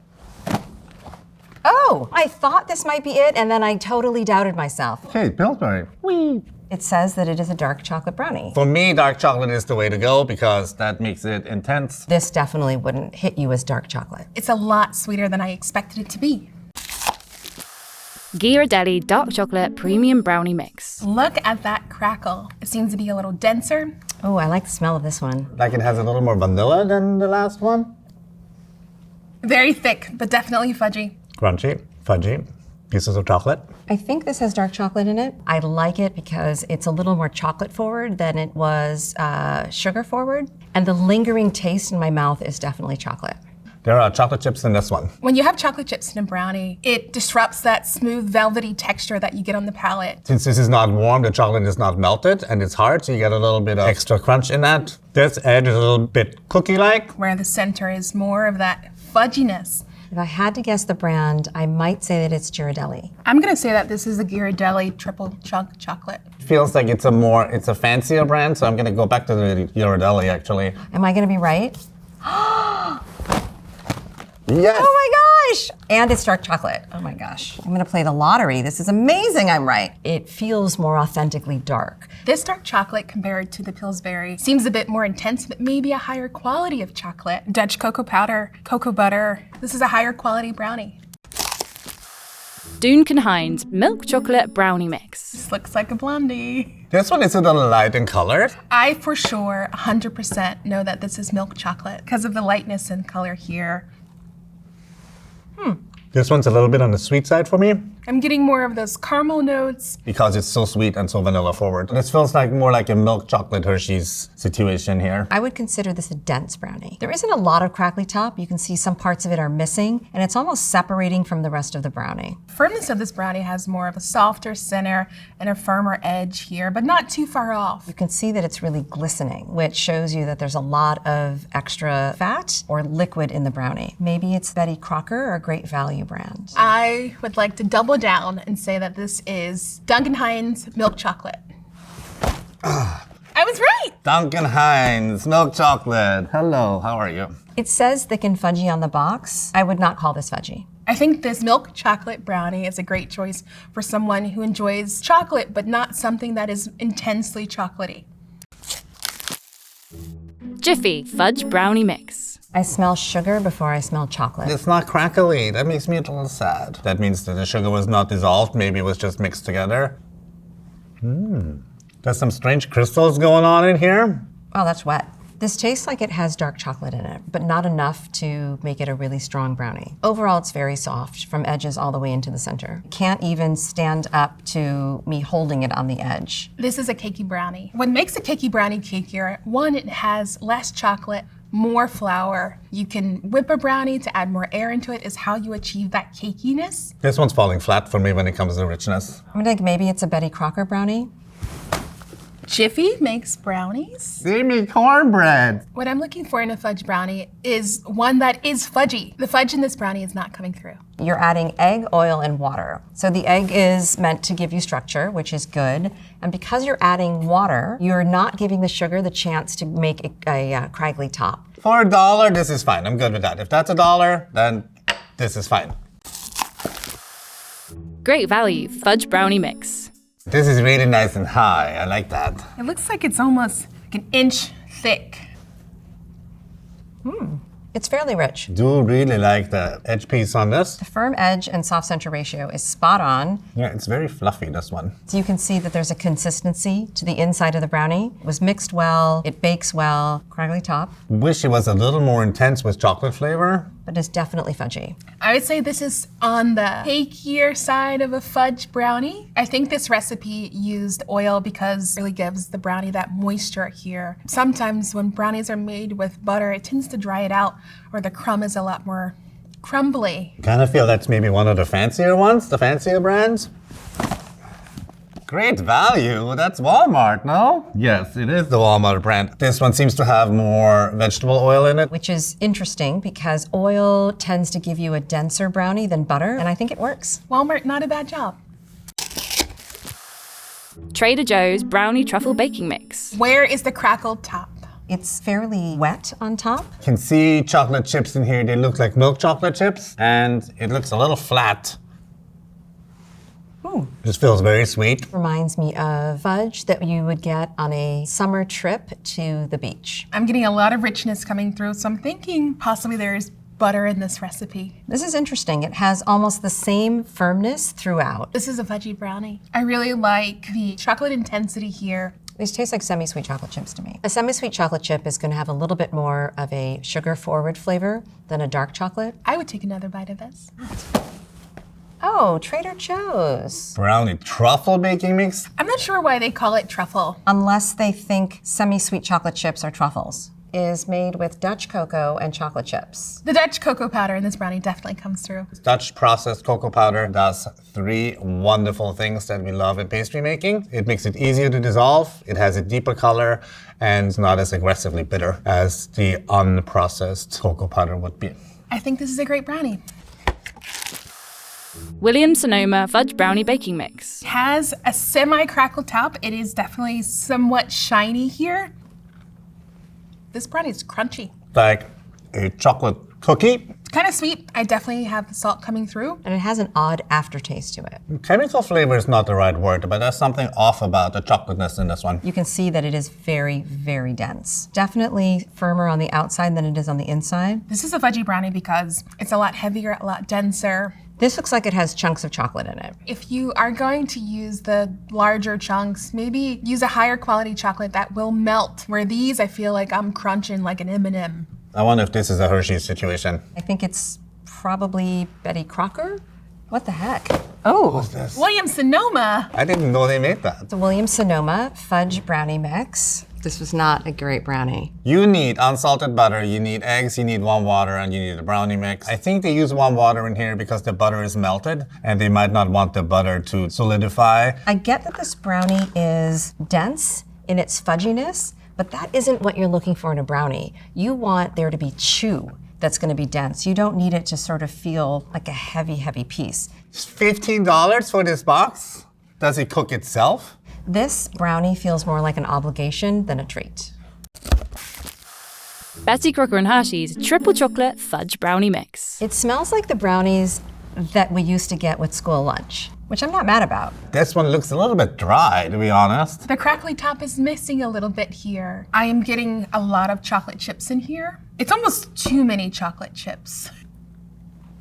This is very chewy. Feels more cakey. It doesn't have like that chocolate intensity. It's probably a semi-sweet mix. I don't think this is milk chocolate. This doesn't feel like it has a super high quality chocolate in it. When I turned the brownie upside down, most of the craggly top came off. You can see that it's a bunch of holes. That means if you don't eat these brownies today, they're going to be dry by tomorrow. This is a fudgy brownie. Firm and soft in the right places. I'm gonna say Betty Crocker for this one. Hershey's and Betty Crocker. Triple chocolate fudge brownie mix. Why is this box so big? A 4-pack, that's why. Chocolate chips, chocolate chunks, and dark Dutch cocoa. I do not feel that that's happening here. I'm very sorry. I don't think triple chocolate is an accurate name for this brownie. I get that there's 3 types of chocolate in there, but it doesn't triple the flavor or the intensity of the chocolate flavor as this would suggest. Sticky Fingers Fudge Brownies. Sort of a blonde chocolate. It looks dense. Kind of sticks to the roof of your mouth, like it's peanut butter. when there's no peanut butter. It's not chocolatey at all. The crust is not as crusty as I want it to be. Well, it's not a crackle top. It lends to some texture variances. This is very wet and dense throughout from edge to center. It's just got so much liquid in the mixture that it just doesn't even have a chance to give itself a little bit of personality. Sticky fingers. Just add water, mix, and bake. Well, that's disturbing. For this one, you don't have to add eggs, butter, or oil. This is not normal to not add those things to this recipe. Dried egg in here already. You really need an egg to make a brownie work. The egg yolk will give you richness. The egg white adds the water, and that also allows the sugar to dissolve, which is giving you the crackly top. For a mixture where you just add water, it's better than I would have thought. Simple Mills Almond Flour Brownie Baking Mix. This one looks very brown. This is a very matte colored brownie, which is usually not what you're looking for. Definitely more on the cakey side and on the less sweet side. There's something here that has a little bit of an off flavor to me that is distracting from how chocolatey it should be tasting. It doesn't taste like there's as much sugar in this brownie as other brownies, which again tracks because you're not getting the crackly top, which comes from the sugar. The texture is very much the same all the way throughout, I find. I wonder if that's an artificial sweetener or something, or if it's a gluten-free one. Are you gluten-free? Simple Mills almond flour. So these are also gluten-free. Almond flour is not flour. Almond flour is just what you refer to very finely ground almonds. It's like how almond milk is not really milk. There's no, almond that you milk. This uses organic coconut sugar as a sweetener. Yet this doesn't taste as sweet as it would with regular sugar. The challenge with coconut sugar is it's not going to dissolve into your ingredients as a regular sugar would in order to give you the crackly top, and clearly we didn't get it here. I'm actually allergic to coconut, so the crew didn't let me have this one. Betty Crocker Supreme Frosted Brownie Mix. Ooh, does this have frosting on it? Who does that? This is super dense. It's chewy through and through. I like that. I really enjoy the topping on this. Where it kind of melts in your mouth. It has like this velvety smooth texture. If I take just a bottom piece of the brownie, there's not enough chocolate in it. So in order to get the chocolate flavor or level that you're looking for, you kind of have to add that frosting on top, which is much sweeter. It's nice and fudgy, but it's not as chocolatey as I want it to be. It does have like a grittier texture on the palate, but overall, as far as chocolate intensity, I think it pairs well with this brownie because it doesn't overpower the brownie. It actually has a nice moistness. Betty Crocker Supreme Frosted Brownie Mix. So here's where it starts to go south. It's called chocolate flavored frosting, which immediately implies that it's not actually chocolate frosting. So that makes me a little bit sad. This is not a bad brownie. Make it, eat it, share it. Otto's Naturals Grain-Free Classic Brownie Mix. Okay, so it looks a little crumbly. Bumpier, grittier. Could possibly be a gluten alternative brownie. This actually has a crunchy crust to it, like you were to eat on the outside of a bread or something like that. The edge is definitely firmer than the center. It's very wet texture. That look is breaking. That's a no-no. What are you doing? I wonder if that's another gluten-free mix. In a way, I feel like I can almost smell the oil in here. Do you get that richness because it's straight fat? This one falls somewhere in the middle between dense and fudgy. This tastes like natural chocolate, but it doesn't have a homogeneous, lush taste to it. It's almost a little woodsy, if that makes sense. I don't know another way to put it, but it feels like more of a natural brand or a natural mix as opposed to one that's more commercially produced. Otto's Natural Grain-Free Classic Brownie Mix. Avocado oil or neutral oil. I see, they're trying to be healthy. Cassava flour. It's derived from the cassava root, which is like very popular in either Africa or Jamaica. It's more glutinous than other flours. If you would prefer to have a brownie that is wheat alternative, I don't think it's a bad option. Little Debbie's Cosmic Brownies. I remember these. This is my childhood. Wow, this is very dense, it's heavy. So this one's definitely fudgy, I would say. I don't even have to try that. Perfect cuts, perfect top, perfect smell. This is definitely meant to be shelf stable. This can probably sit around for a long time. Pre-packaged brownies typically have oil just for like preservation. There feels like there is no moisture in this brownie at all. Wow, that's not very good. And I loved these. You know, it tastes exactly like how it did when I was a kid. I didn't know any better, and I didn't know what a great brownie had. I feel like my childhood has been ruined. If you want something really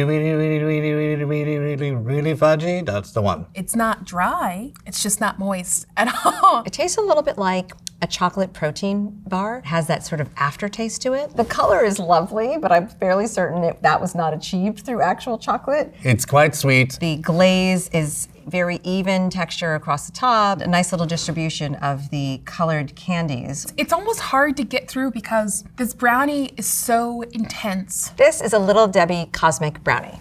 Come to mama.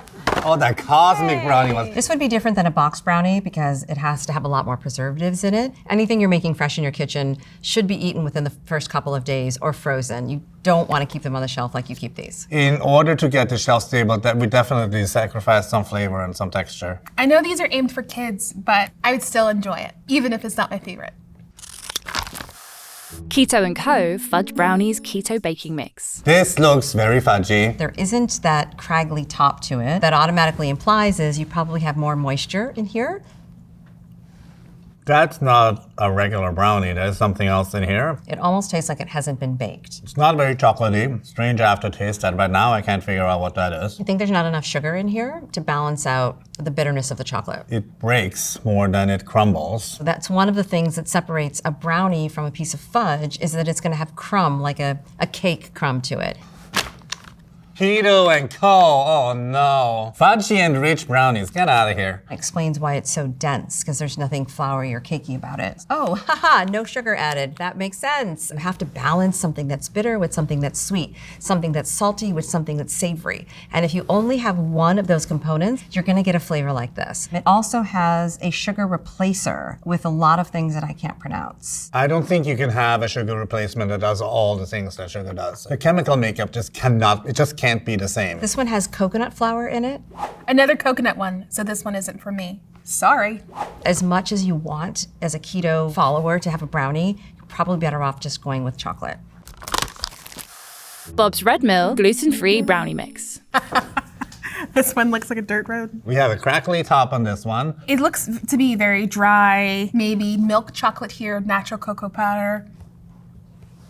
The sugar is the dominant flavor and not the chocolate. This is a wheat alternative brownie. I'm getting some, not specifically a grit, but not a smooth, velvety texture that like melts on my tongue. There's no big distinction between the textures, between the crust and the rest of the brownie. But it has a nice balance of cake crumb and fudginess to it. This is a crackly top, but not something that we've seen before. That's shiny. This is more matte. I think the brownie presents better than it tastes. It's Bob's Red Mill. Gluten-free brownie mix. I was right. 2 different types of rice flour, potato starch, and some other happiness in there. I like rice flour because it tends to be lighter and it gives a little bit more sort of airiness and levity to things. It does add some nuttiness to it. And now that I know that's that, I can definitely taste the rice flour in this. The brown rice flour especially is something that sticks out. This brownie is thirsty. It needs more moisture, more eggs, more oil, more, just really throw whatever you got at this brownie. It needs it. King Arthur Super Fudge Brownie. Oh, he's cute. Why is he round? This came out of a microwave. I say that because the top of it looks boiled. You can see that there's a lot of little holes in the top, so little air bubbles have popped. And it smells like raw cocoa. It's sticking to the roof of my mouth. So this is definitely fudgy. Doesn't have a balance of flavor to it. And it also has a really, really weird texture. It's like spongy on top. I would say the chocolate's pretty intense here. But it tastes more like the chocolate that you would squeeze into milk. You would think that it's cakey, but once you bite it, no, this is dense all the way. It's just a one-note texture on this one, sadly. And that's what happens when you bake things in the microwave. It doesn't brown things, it just kind of cooks them and like makes them fluffy and then sets them. There is like a pudding-like soft texture inside. Always the inside is really, really hot, while the exterior is not as hot. And that's how it cooks. This is one of the little packages that you buy for, put it in the mug. Or maybe it even comes with the mug. Does it come with the mug? Oh, it comes in a cup? King Arthur. Gluten-free again. Super fudge brownie. Well, definitely super fudge. They're using a rice flour. Kind of explains a little bit of the sponginess. When you use rice flour in baked goods, what sometimes happens is they get that glutinous texture, almost like a mochi brownie, which is like all the rave right now. The rice flour is being better absorbed here because the water molecules are working. Kodiak Cake's protein-packed fudge brownie mix. There's no scraggly top to it. Everything from inside out is very firm.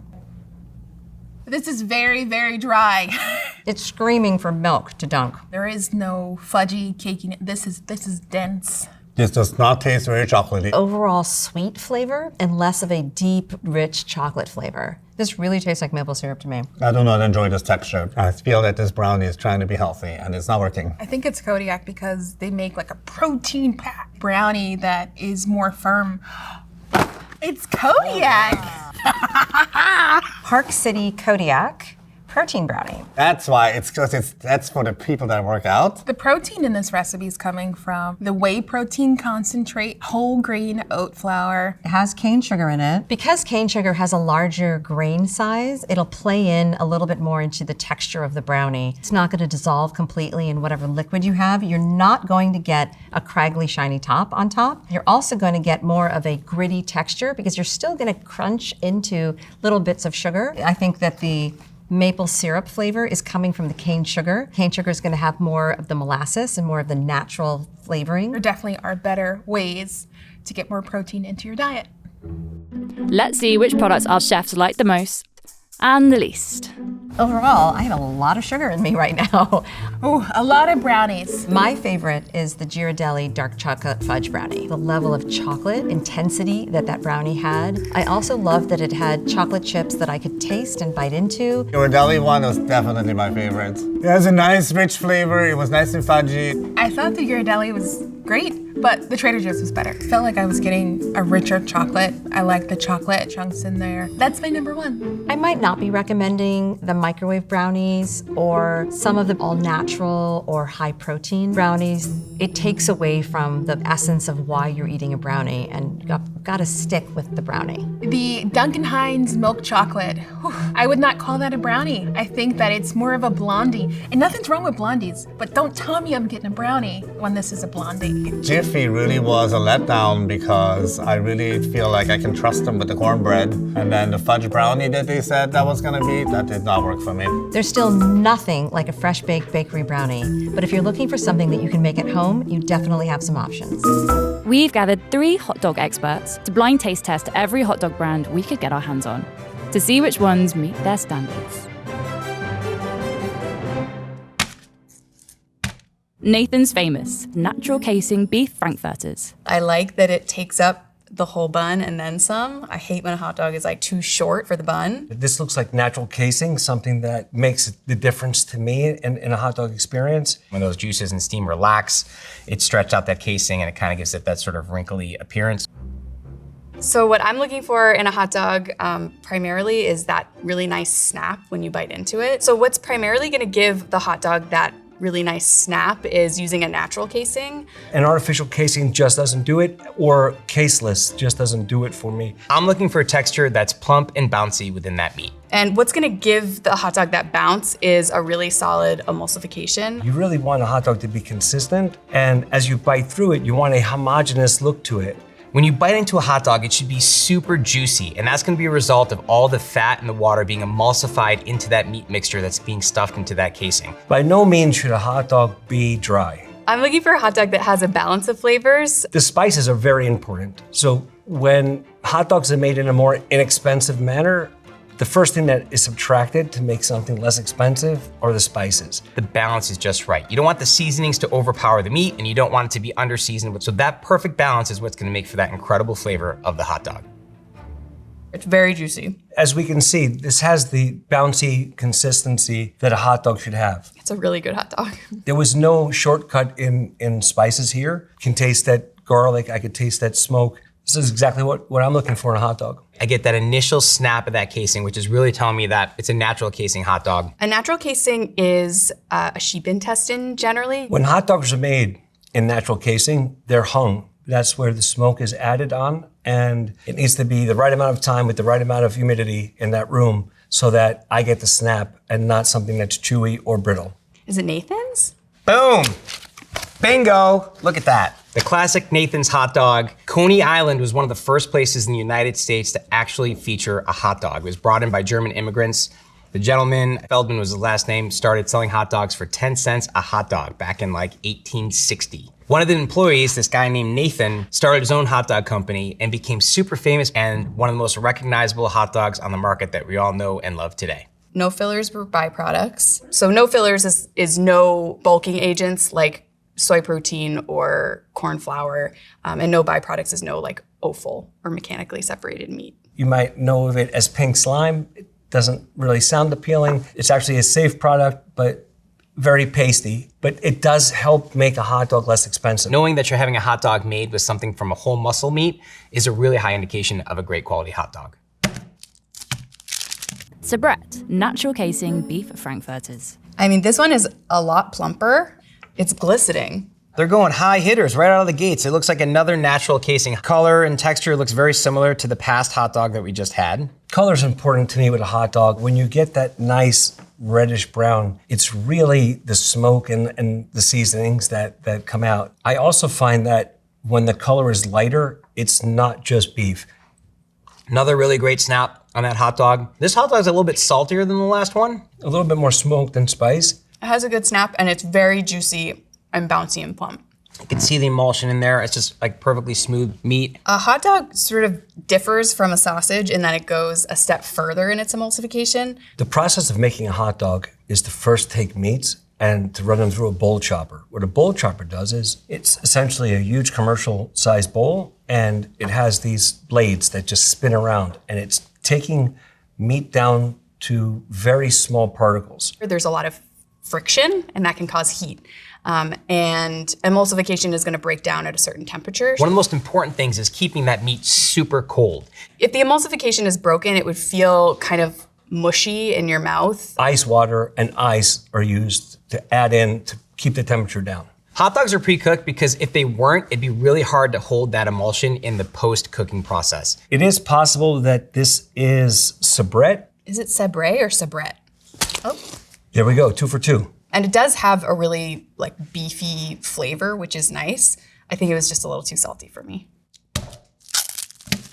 Oscar Mayer, bun length beef franks. The presentation's awesome. It kind of scares me a little bit. My first impression is I think it maybe doesn't have a casing on it. When it leaves these little like wrinkles and there's no tail on it, generally that means it was stuffed into some kind of cellulose casing that's then peeled off. When I break it open, I can see right away that it's a fine consistency. It's juicy.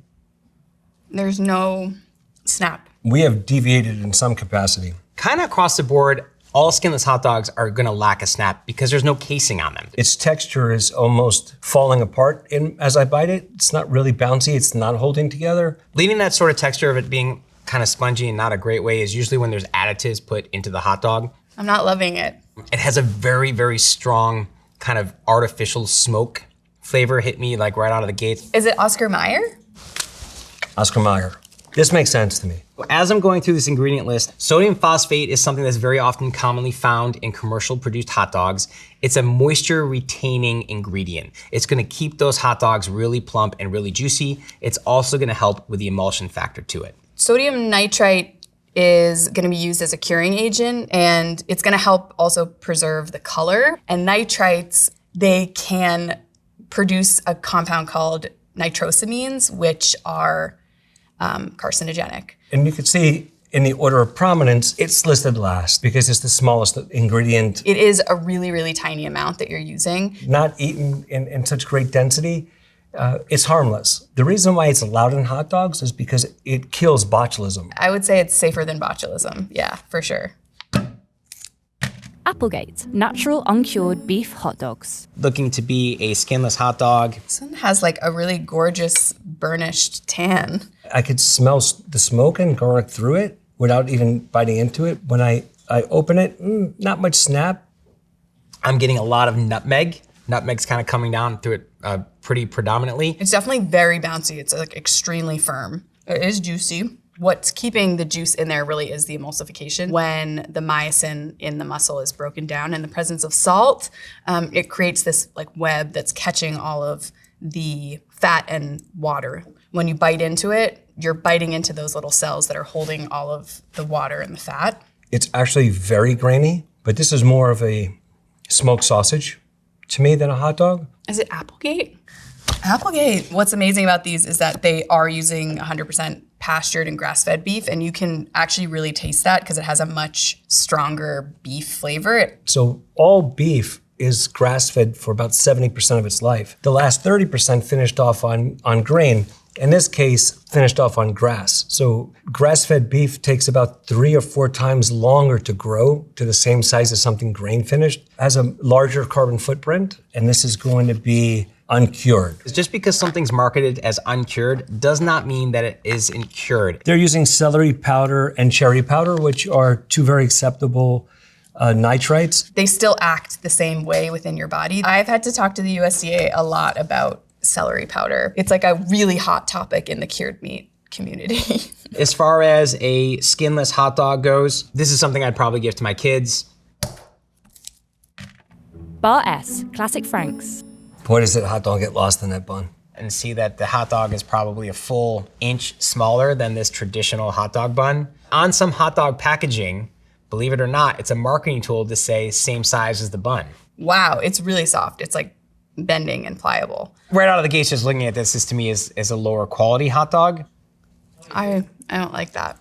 You see juice? I'm not seeing any juice. As you can see, it seems dry, pale. There's not much flavor coming from it at all. Beef fat has a higher melting point, and it also is just like firmer at room temperature, whereas chicken fat and pork fat kind of tend to smear, which can make a softer texture. And also an indication of a lesser quality hot dog, it kind of feels to me like there's a bunch of things added to this that aren't meat. They could have put something in it, like cornstarch that's supposed to stabilize an emulsion, but sometimes can add like a pasty, gritty texture. All indications so far are that this is a very inexpensive hot dog to me. Made with chicken, pork. I've never heard of Bar S. This is made with chicken, pork added to the beef. That is something that would drive the cost down, especially at a time when beef is at an all-time high. Guess how much that is? $4. Nope. $2. No. $1.99. Apparently this whole package is $1.29. Hold on, $1.29? No way. I didn't think you could get anything for $1.29 anymore. The ingredients are listed in the order of prominence. First ingredients are the chicken, and then water, and then corn syrup, salt, and then pork. And beef doesn't come till 4th or 5th. It's mechanically separated chicken. So the mechanically separated stuff is where that really bad rap of the lips and assholes is coming from. The bones are forced through this like high-powered sieve that squashes all of that soft tissue and any meat scraps left over off of the bone, and it makes sort of like this paste. But actually, I mean, I think mechanically separated meat is like kind of cool because it helps with, you know, waste and kind of getting everything you can out of an animal. Snake River Farms, American Wagyu Beef Gourmet Frankfurters. Now that is the right meat to bun ratio. This is a big dog. This is probably the thickest hot dog that we've gotten so far today. Visually, it looks a fancier, like more premium hot dog because it's very plump. Let's just see, snap for everyone. Pretty good snap. Casing's not falling apart. There's only 2 styles of natural casings that are gonna ever be used in making a hot dog. It's either lamb or sheep, which is gonna be that skinnier style hot dog similar to that Nathan's or that Sabret's that we saw. Or if you're gonna stay within the natural casings and you want a hot dog that's a little bit thicker or wider, the next step up would be into a pork casing. I'm like kind of scared of this one. I don't know why. Oh, no reason to be scared. That's moist, good flavor. This is all beef, and all in all, this is a great hot dog. The texture's got that nice sort of bouncy, juicy, spongy. I'm getting all that seasoning, the garlic, the onion, the paprika, the nutmeg a little bit, faint smoke flavor, but not overwhelming. It has a funny taste to it. I don't love the flavor, but I can't exactly pinpoint why. It doesn't taste like a traditional hot dog. For a traditional hot dog, it's generally scraps. The thing that gives it the bad reputation is actually the thing that I like the most about hot dogs and sausages. This is a more marketable, higher price point, all beef hot dog, like something that's marketed as an Angus hot dog or maybe even a Wagyu hot dog. Like I wanna say it's like Snake River Farms or something. Oh my God, I did it, I got it. Man, you guys are sparing no expense here. This is American Wagyu. Wagyu is something that has become very popular in the last 10 years. Wagyu literally translates to Japanese cow. They have much higher marbling throughout. In America, we created American Wagyu, which is basically a crossbreed of Japanese Wagyu cattle with a type of cattle in the States like Angus cattle. Wagyu production is still gonna create scraps that they can't use. So this is a smart way to do it. I don't believe any of this experience had to do with it being Wagyu beef. These folks have got the spice block down. I think that Snake River Farms did a great job in marketing. Oscar Mayer, classic wieners.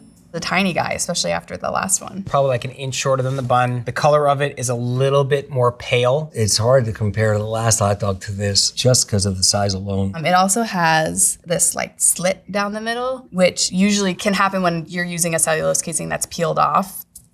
No snap. Definitely not beef. It's very plump and it's firm. It's not juicy. I do taste a hint of like what tastes like maybe liquid smoke. There's no balance of flavor here. It's just bland. Definitely not as undesirable as the S brand that we had earlier, but it's definitely not as good as the Snake River Farms that I just had. When other types of meat are used in a hot dog besides beef, like poultry, you won't get the bounce or the sponginess that a hot dog is supposed to have. Traditionally speaking, the wieners being from Austria were made always with a blend of meats. Whether that makes them a different category of hot dog or not, I think is probably debatable. I think the bigger debate is a hot dog a sandwich or not. Yeah, it's an Oscar Mayer wiener.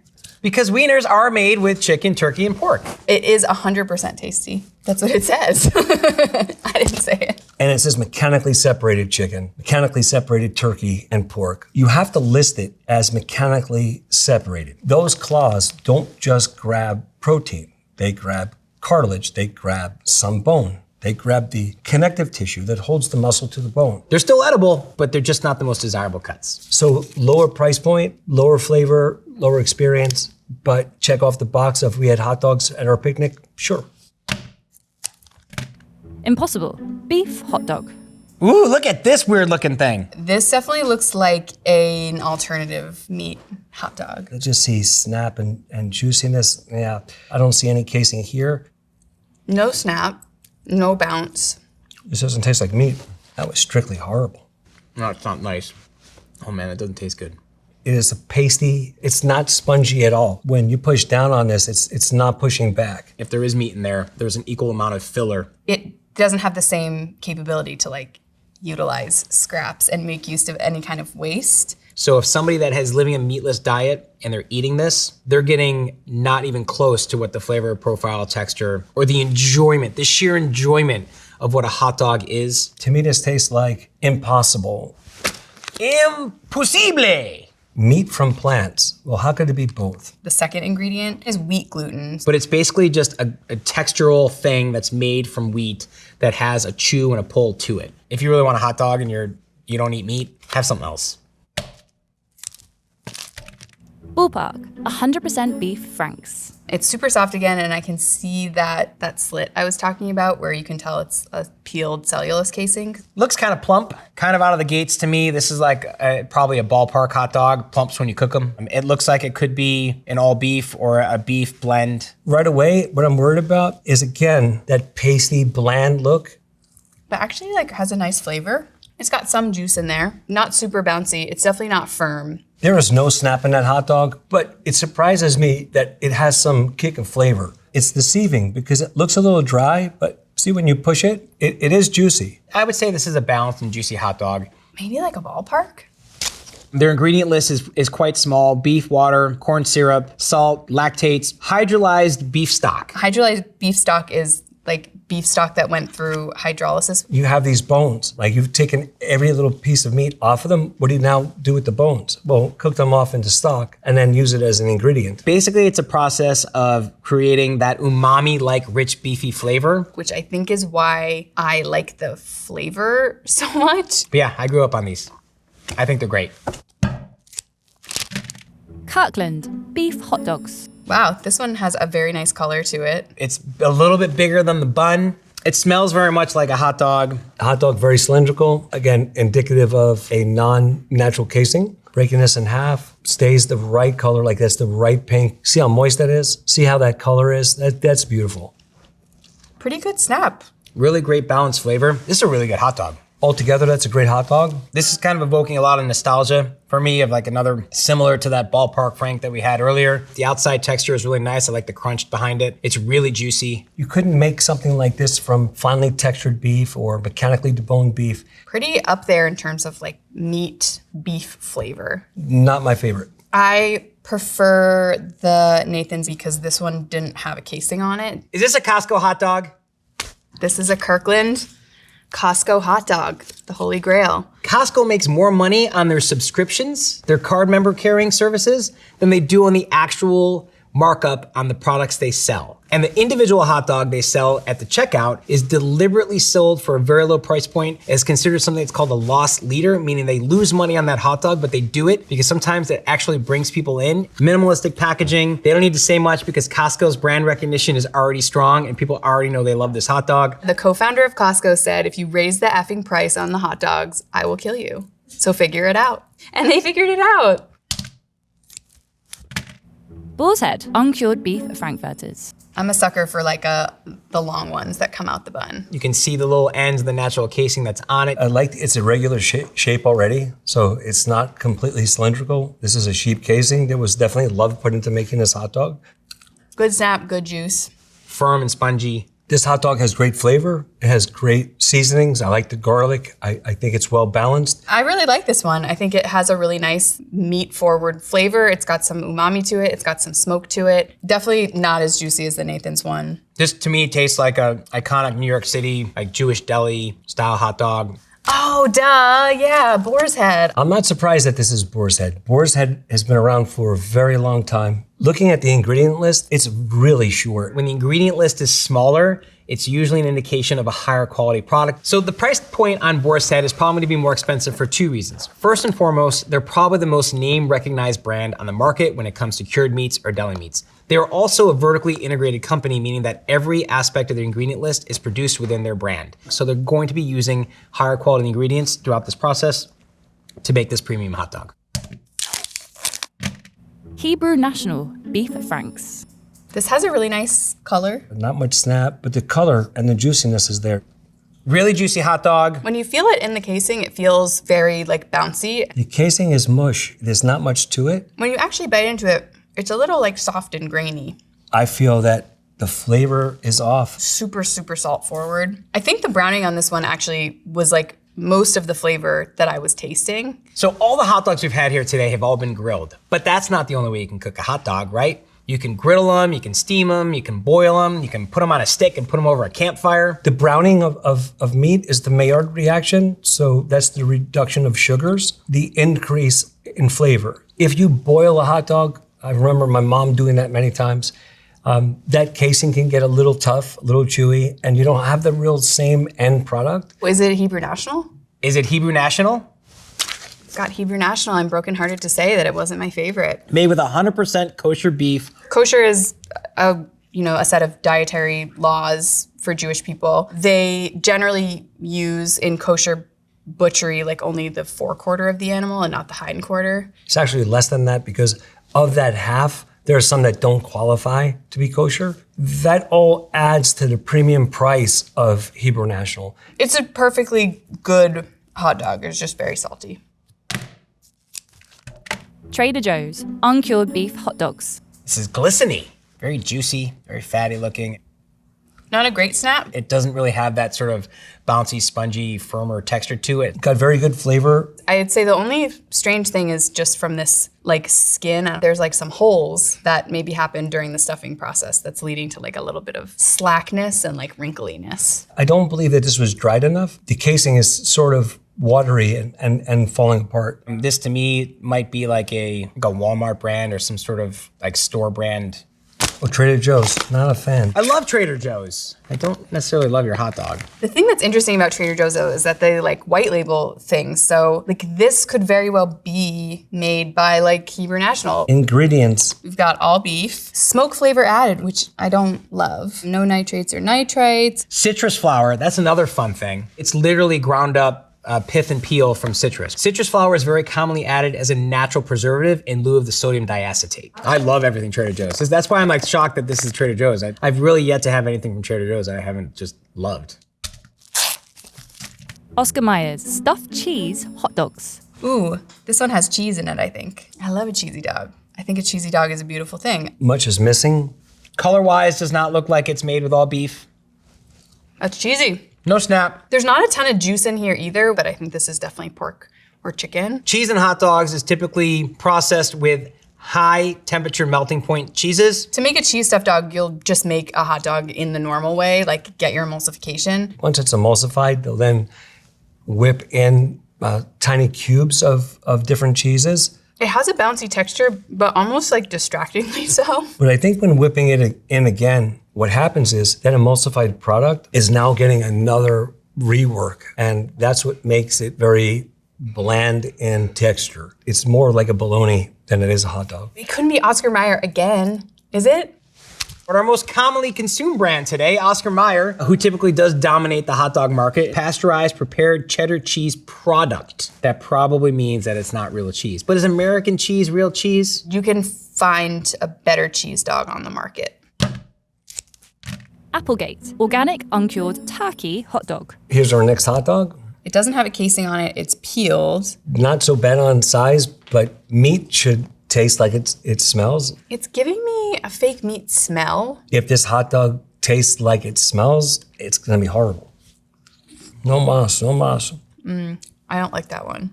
Very spongy in not a good way. Kind of dry in the same sense again. I mean, you can see like this emulsification is so tight. This could be something that's more of like a turkey hot dog maybe, potentially. I see the spices, but I'm not tasting them. I'm mostly tasting salt and like poultry, I think. The thing that's a little bit more of a miss is just merely the sort of the texture and the juiciness of it. I think that this is probably an Applegate product.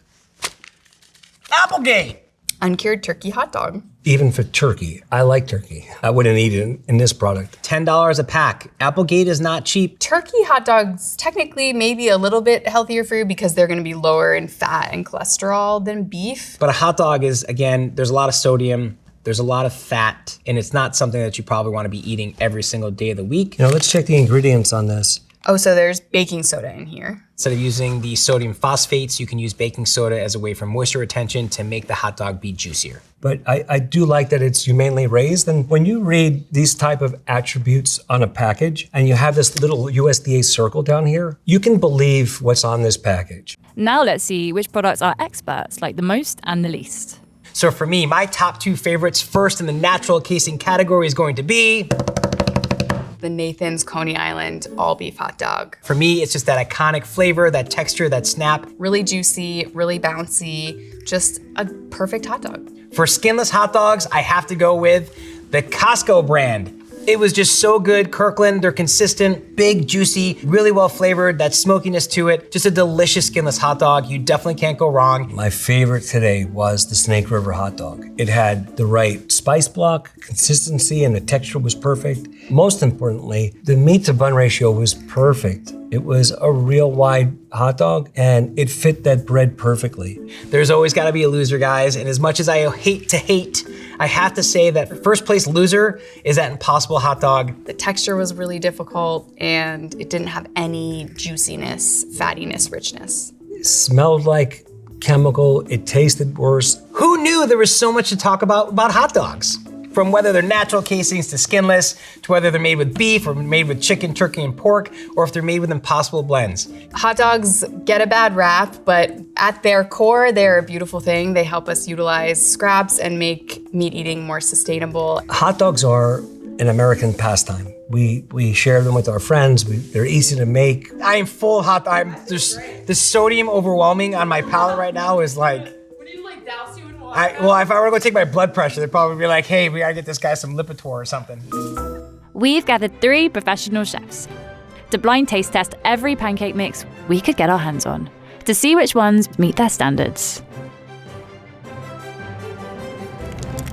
All of the pancakes have been prepared following the cooking instructions in the back of their packaging. Natural variants may occur. Betty Crocker, Bisquick Original Pancake and Baking Mix.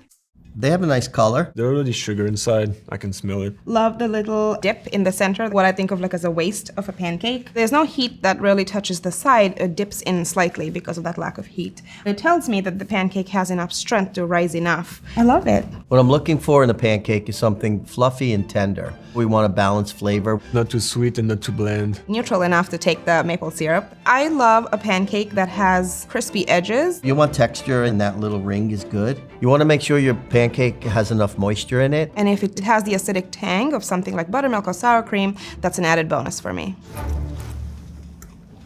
This tastes kind of flat. It's actually less sweet than I thought. There's a slight bitterness towards the end of this.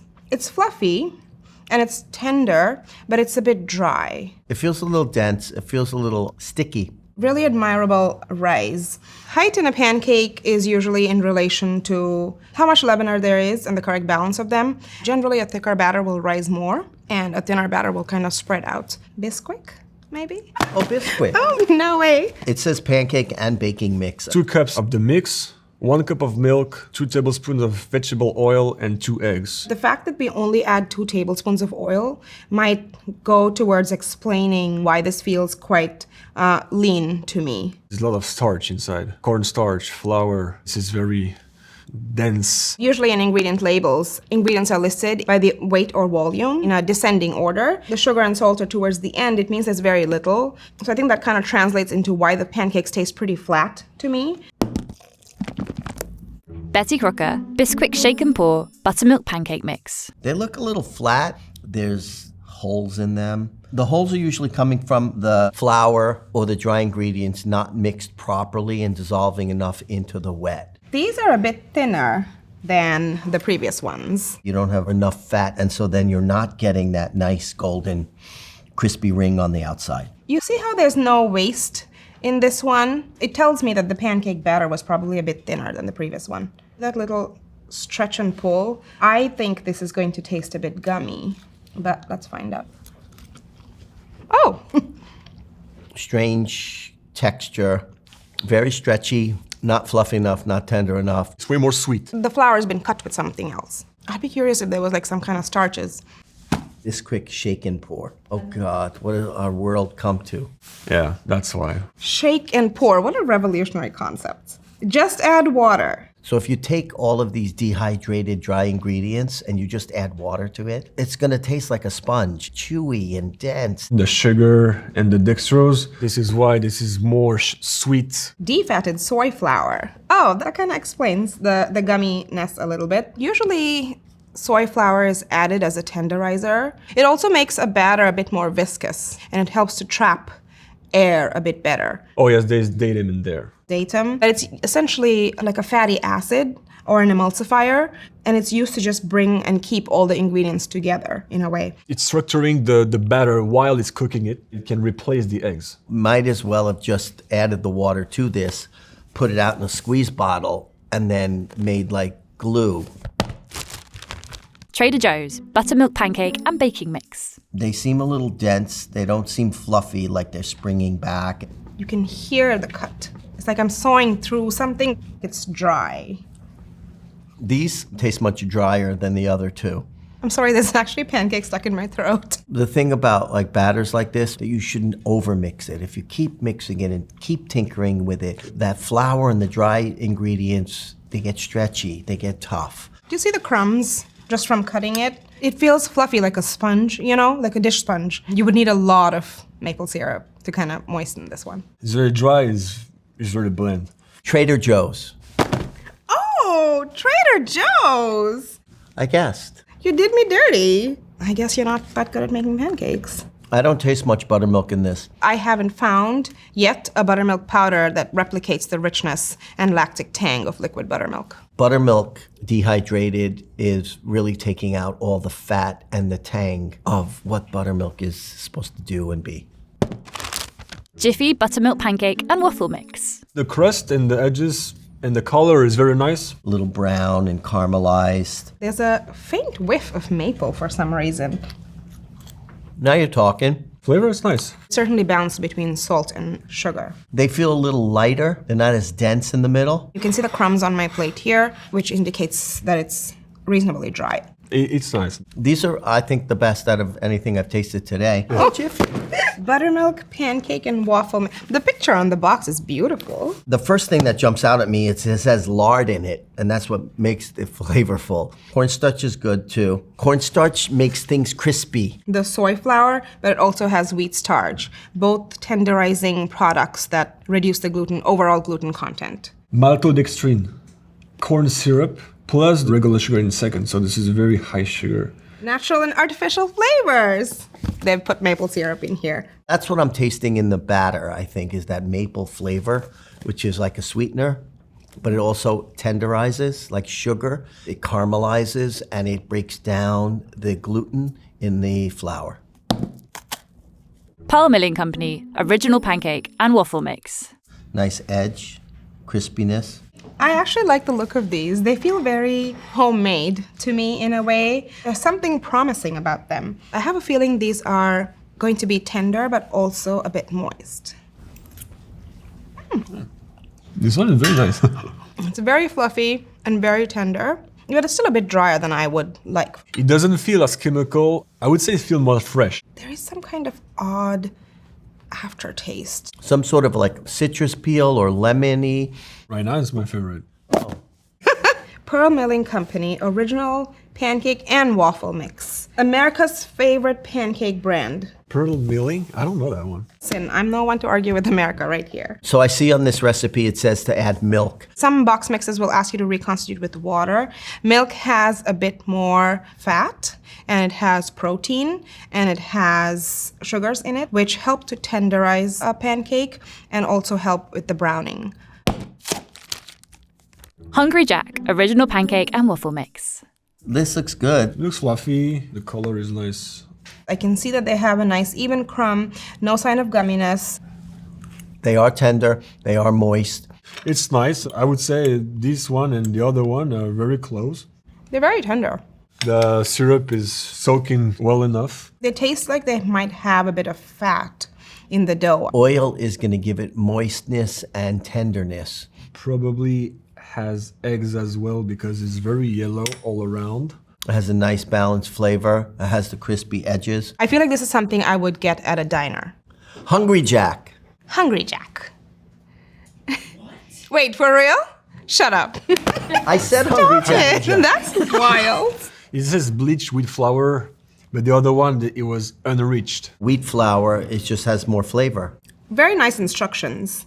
For pancakes, a bit above the rest, let your prep mix stand for 3 minutes. That helps hydrate the flours a bit more evenly, and it could also translate into a loftier rise. A perfectly serviceable pancake, and I would say if somebody asked me now which one I would pick, of the ones that I've tasted so far, this is the one I would pick. Go Jack! Dolly Parton's buttermilk pancakes. They're little and perfect and very cute. They have that crispy edge. It's kind of pilling in a way. Like, you know when you have a cashmere sweater and it creates those little pills? It kind of has that same texture when I cut it. So I think it might be a bit gummy. Like it's pulling. It's almost like stretching like pizza dough. A little tough, a little dry. It's getting like a paste in your mouth. Not very pleasant texture, I will say. I don't think the flavor is so good here. It feels really bland. There's a lack of salt in it, which makes the sweetness stand out a bit more. Bed Bath & Beyond. It's a singer. Really? Barry Manilow. Oh, Dolly Parton. I love her. Whose idea was to put Dolly's name on a pancake mix? There's dehydrated eggs and dehydrated buttermilk. So this is a complete mix, which means you just add water. I hope you're using good quality water. From the pancakes I've tasted thus far, those that have been reconstituted with just water have proven to be gummier than the rest. I think maybe even something as little as balancing the salt and sugar a bit more would have helped a lot. It's not worth it. I'm sorry, even if I like country music. Krusty's, light and fluffy, complete buttermilk pancake mix. The color's a little light. I feel like these don't have a lot of fat in the batter. I would be curious to see if this is also like a mixed with water kind of situation. So I'm working too hard to have to cut a wedge out of it.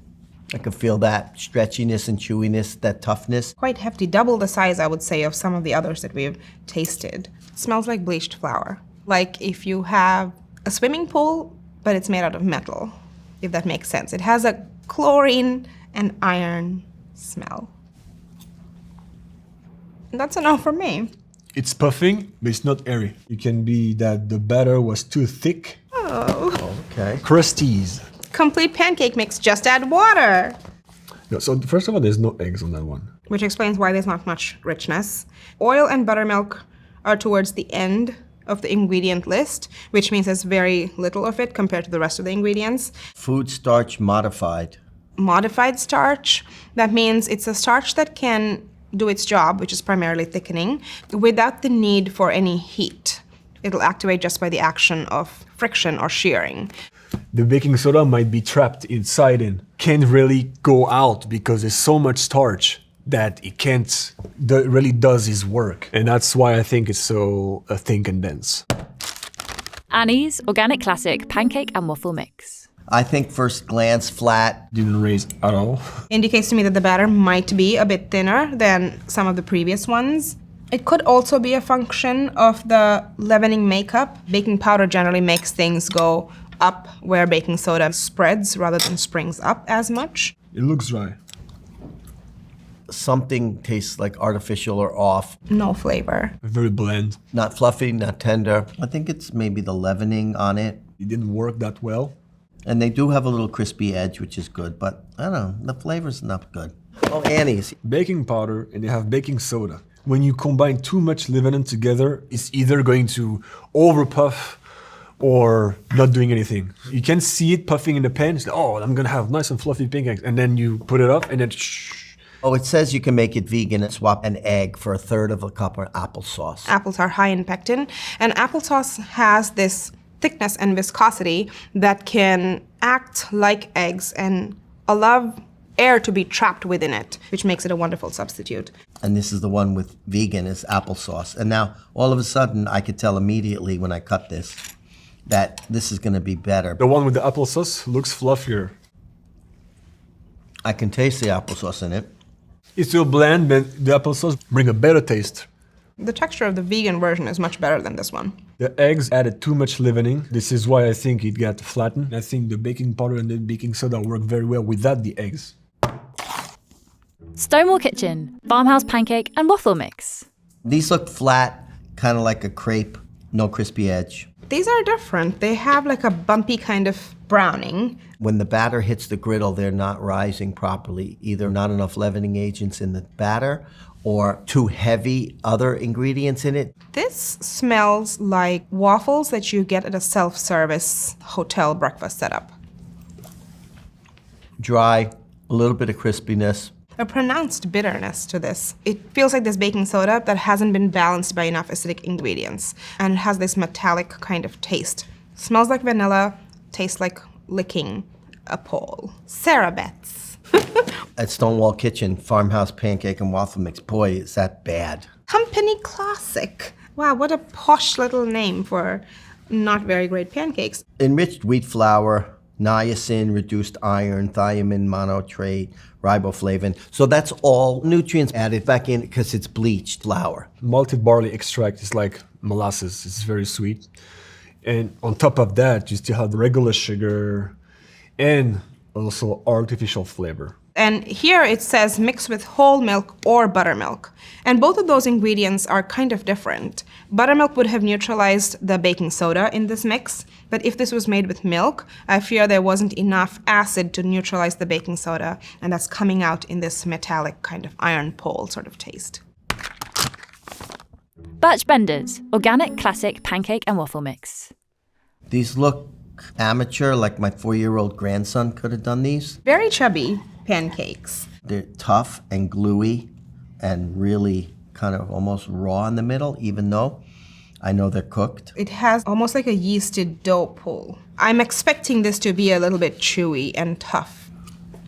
It's a shame about the texture because actually they taste quite good. There's a nice level of sweetness, a decent amount of salt. Without any toppings, It's hard to chew, yeah. I pull that out and you could see it's like stretching. High gluten flour could make an elastic pancake. Too much starch in the mix or in the batter. I wonder if it's a slightly leaner mix that doesn't have too much fat, so then it's activating a lot of the gluten in it.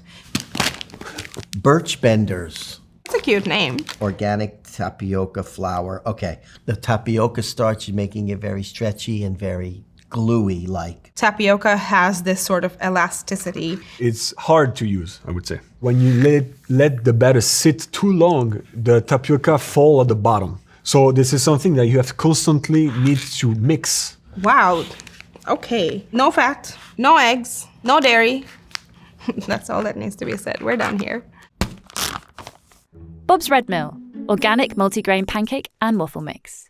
I feel like we're in the organic whole wheat section of this segment. I wonder if it's like a 7-grain. Vegetarian, vegan, no gluten, something like that. It's very dense, but there are some darker brown speckles and maybe even some yellow. So I think there's some kind of grain in this. God help me if it's quinoa. You can see that it's very dry by this. Zero leavening. This is more dense. Whole grains, because of the very nature of their makeup, that is, they still have their husks and all of that is ground down. They're a lot more heavier. They're not as starchy as like their white flour counterparts. It's good for health, good for digestion. It's good for protein, but it doesn't taste that good. They need a little bit more liquid usually. They might need a little bit more leavening. And counter to your instinct, whole wheat products can sometimes benefit from being mixed a lot more because you need actually gluten to develop. Oh yeah, Bob's Red Mill, okay. Multigrain. You know what? I actually love Bob's Red Mill. Maybe with just whole wheat flour, it might work. But with the combination of everything, it's not working. Those flours tend to want to be dense. If I had to make this at home, I would probably use half a cup of this mix and half a cup of all-purpose flour. Good D's Pancake Plus keto-friendly baking mix. Wow. Very yellow. A lot of eggs, maybe. Looks like an omelette.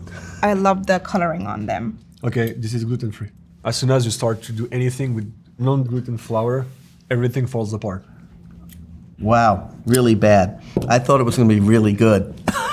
Very bland. There's no gluten in it. I could tell the texture as soon as I cut it. I knew it crumbled. And there's no pull or chew, which also leads me to believe that there's no gluten. Look at that. It's like really, really dry and crumbly and granular. I feel like there's almond flour in here. I got some kind of grittiness to the tooth.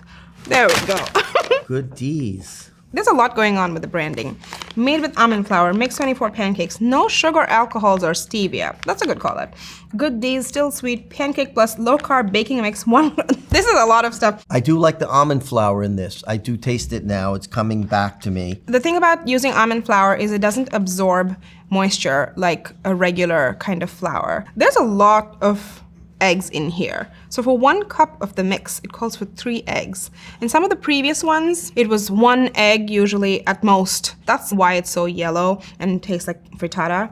It tastes like these ingredients. And good job, I guess, in making a mix that tastes exactly like your ingredients. Arrowhead Mills, organic gluten-free pancake and waffle mix. These are stunning. Lovely pale golden. Oh, wow. Weirdly, very acidic. There's a really bad aftertaste. Maybe some sort of a additive or preservative in the flour. First thing that coming to me is the sugar right away. It's very sweet. A little bit of sandiness and texture in the batter. Like a grain. It almost has the texture of cornbread. I would think it's also either a gluten-free or a certain kind of flour. Jiffy Pop.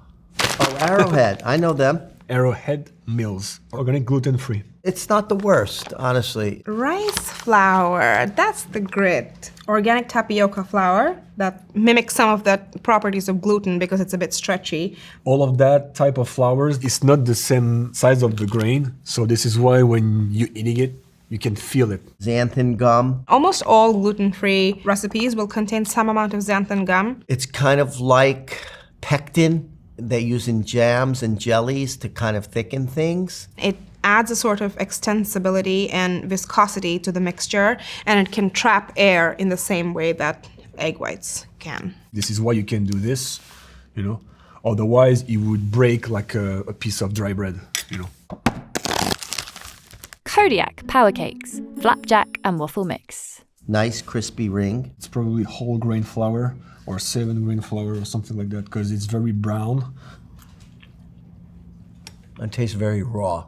It's wet almost, like it's fully cooked. It's not raw, there's nothing oozing out from the middle of the pancake, but it's still gummy, like you can ball it up essentially. What makes a pancake gummy is putting too many wet ingredients in it or not putting your ingredients in at the correct time. You want to do all your dry first, then you want to fold in or incorporate your wet. Oh, Kodiak! 100% whole grains. Power cakes, flapjack, and waffle mix. I love when a pancake is called the flapjack. I have no idea what the difference is, but I feel like you need to be wearing a flannel jacket and you're somewhere in upstate New York. Whey protein concentrate as well. Okay, I mean it's high protein because they added a bunch of protein powder. That doesn't feel very groundbreaking to me. There's a lot of protein inside, so you're going to eat like 1-2 pancakes, it's going to fill it up very fast. Oat flour was an interesting one that I didn't guess, but it makes a lot of sense. It behaves in many ways like traditional flour. It's like soft, it has a nice balance of like starch, fat, and protein. Some people would not like it because it's a specific taste, but you for sure have way more flavor, I would say, inside a whole grain than on a regular flour. Cracker Barrel, buttermilk baking and pancake mix. These look really nice. They look beautiful. They have like lots of frilly edges, a little defined waist. I feel like the batter was calibrated just right. Airy is bubbly. The bubbles are almost fossilized in there, which really that's what a pancake is. I think these are good. Have a little bit of saltiness, which I like. It's not too sweet. The flavor, I think it's well balanced. These are made with bleached flour. The process of bleaching the flour changes its structure in a way that it makes for a much softer, more tender end result. Moist enough, fluffy enough, the color is nice, flavors are here. Out of all of the things I've tasted today, these are the least offensive. This is a pancake that I would be very happy to eat at a diner. IHOP. No? Cracker Barrel? Cracker Barrel. Bubbies. Oh, it is Cracker Barrel. Palm and soybean oil, sorbic acid, aluminum phosphate. I'm sure that's really good for you. Palm oil has its own controversies attached to it. It's not really sustainably harvested, but it is used a lot in food businesses and also cosmetics just because it's stable fat. For something commercial, I'm not surprised by any of the ingredients. There you have it. Now, let's see which pancakes our chefs like the most and the least. My favorite is the Jiffy. I think it had the most flavor, the best texture, the least amount of additives that would make it seem artificial. My favorite pancakes today were pearl milling with the Cracker Barrel, who's like very in the same scale, very fluffy, very moist and flavorful. They were all terrible, mind you. I'm sorry to be that person. I think Hungry Jack to me was the closest to a homemade version. It had a nice balance of like sweet and salty. It felt neutral enough to be able to take maple syrup and butter. It was fluffy without being dry and cottony. My least favorite on the pancakes were the Good D's. They were gluten-free, flavor-free. The one made with almond flour and lots of eggs. They were crumbly and had a weird aftertaste. It was too eggy, it was gritty, and not at all what I expected from a pancake. My least favorite was buttered milk. There was too many flours added inside. The flavor were not here, and it was not fluffy at all. This is a big feat, trying 16 pancakes in I don't know how many hours. If you are making pancakes from a box mix, you don't have to be beholden to the instructions on the back of the box. You could add richer ingredients like milk or eggs or sour cream, and you could cook it in a little bit of fat to have a much more flavorful end result. Don't get tricked by what you can buy. If you can make your own, go for it. The best ones are the ones that are made from scratch. I can't believe I raw dogged these pancakes without maple syrup. We've gathered 3 professional chefs to blind test taste every supermarket frozen dumpling brand we could get our hands on to see which ones meet their standards. All dumplings have been prepared following the cooking instructions in the back of their packaging. Twin Marquis Jow's a dumpling. They remind me of the old soy gals, which is basically water-boiled dumplings. They kind of suck into the filling, and they give you this really cool texture in the form of these grooves. There's a lot of green showing through the skin, which means the skin isn't super thick. 3 delicious dumplings, hopefully. My ideal dumpling, I would love to see a wrapper that is thin, but it has texture and pliability. Chewy, pliable, bouncy. Unless it's pan fried and I want it to be super crispy and seared. Dumplings are meant to symbolize prosperity in Asian culture, so we do not want to get skimpy on the fillings. We want a nice, full, abundant stuffing in there. Filling to wrapper ratio is very important. I just want to be able to taste the ingredients that are in the filling. When you bite into the dumpling, it should be flavorful and juicy.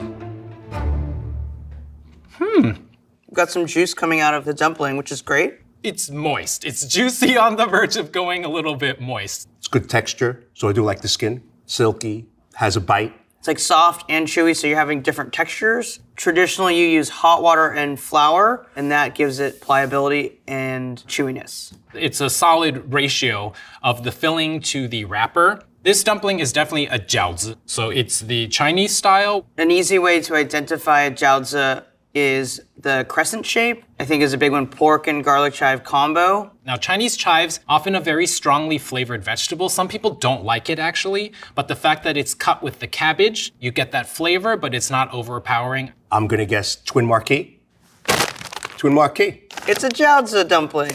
Pork and Chinese chive, Twin Marquis brand. People would know this because they make the commercial dumpling wrappers that everybody basically uses. So this packet says fully cooked and then frozen, and I think that explains some of the texture of the filling. In some restaurants that prepare frozen dumplings, they'll freeze them at the raw state and cook them to order. But when you're dealing with packaged frozen dumplings, I'd say the majority of them are gonna have them fully cooked, and a lot of that is for safety. I think it's a wonderful introduction for someone to have a traditional style dumpling and get some of those classic flavors. P.F. Chang's pork dumpling. Ooh, a pan-fried dumpling. Classic pot sticker shape. They look nice and plump.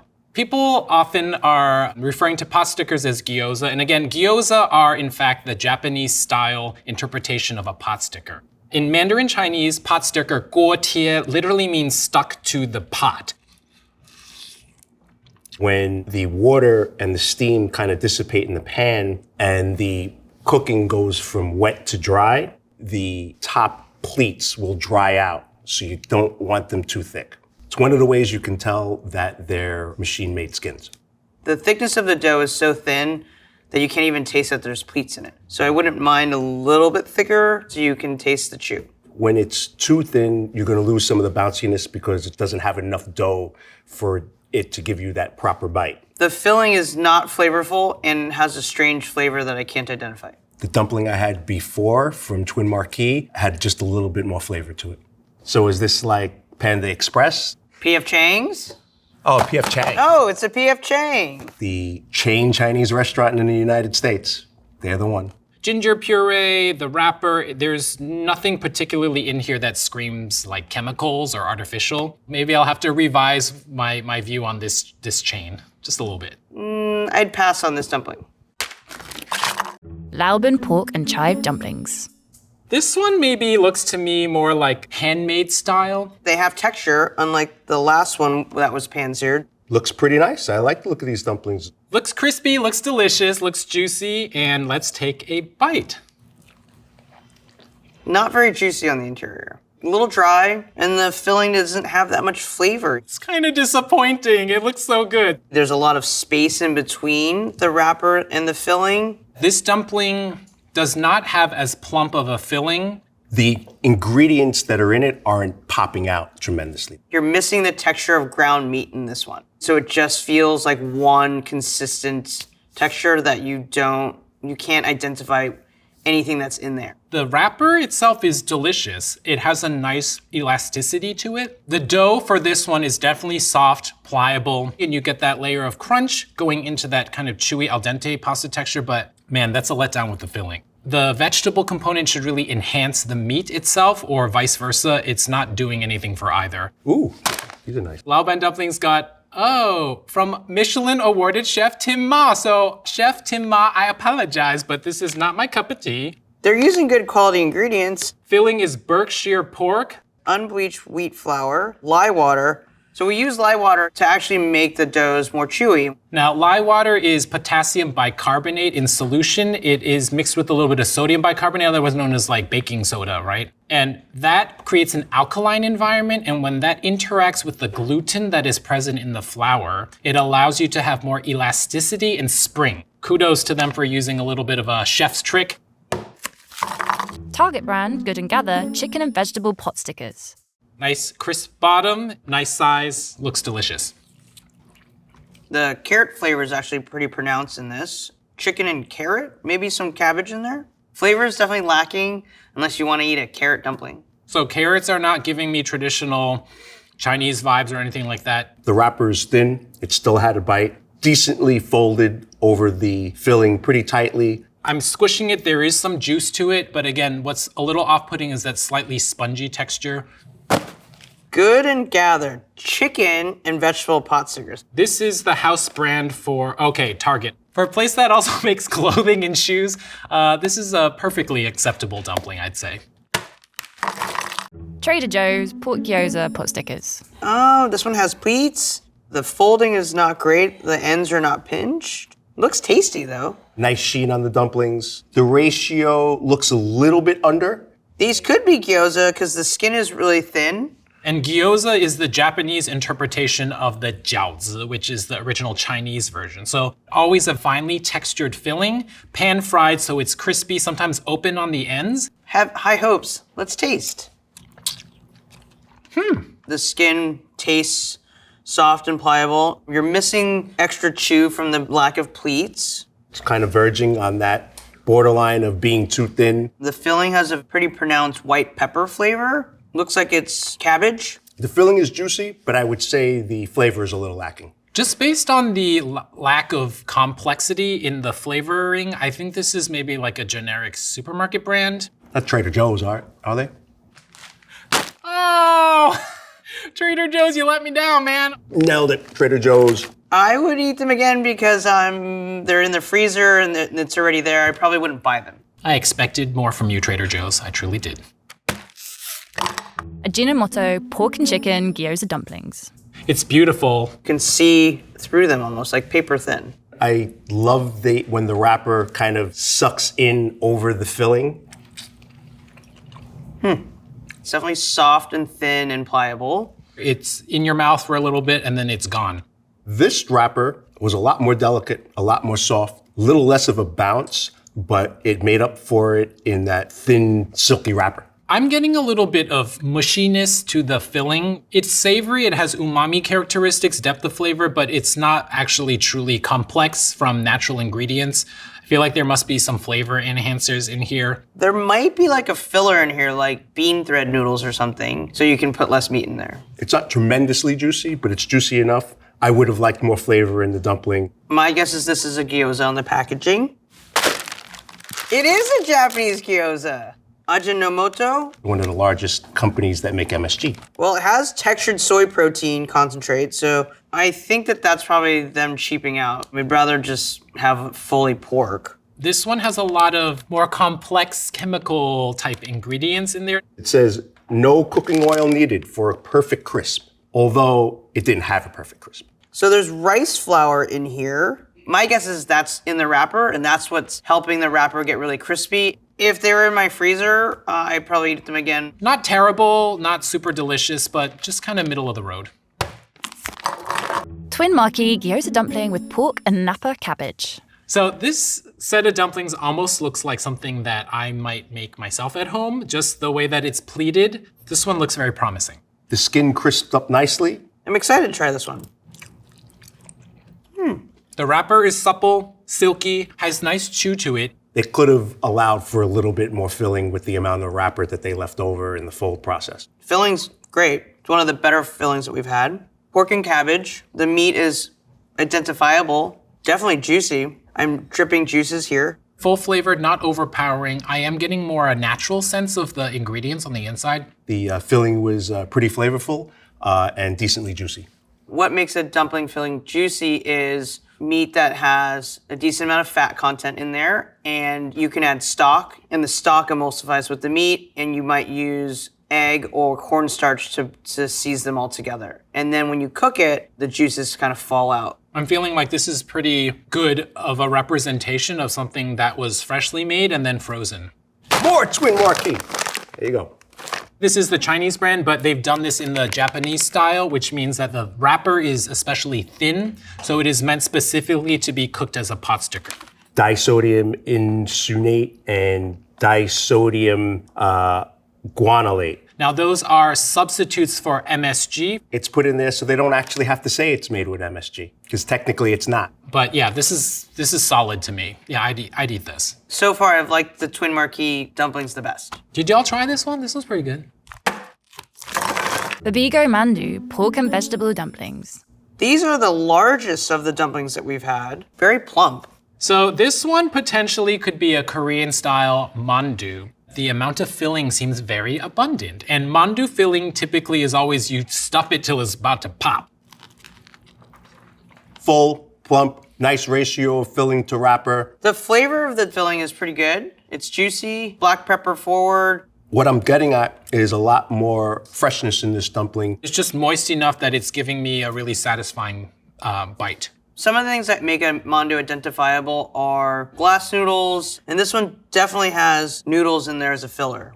All I have is the knock is the crust on the top. When you fold them this way with these pleats, when you cook it with dry heat, the top of the seal gets hard. You want to roll the edges out thinner, so when you fold them, it becomes the same consistent thickness throughout the dumpling, so you don't want them too thick. But I'm demoing a nice new way to eat dumplings if you find a flaw in it. Eat it like you eat pizza and you don't like the crust.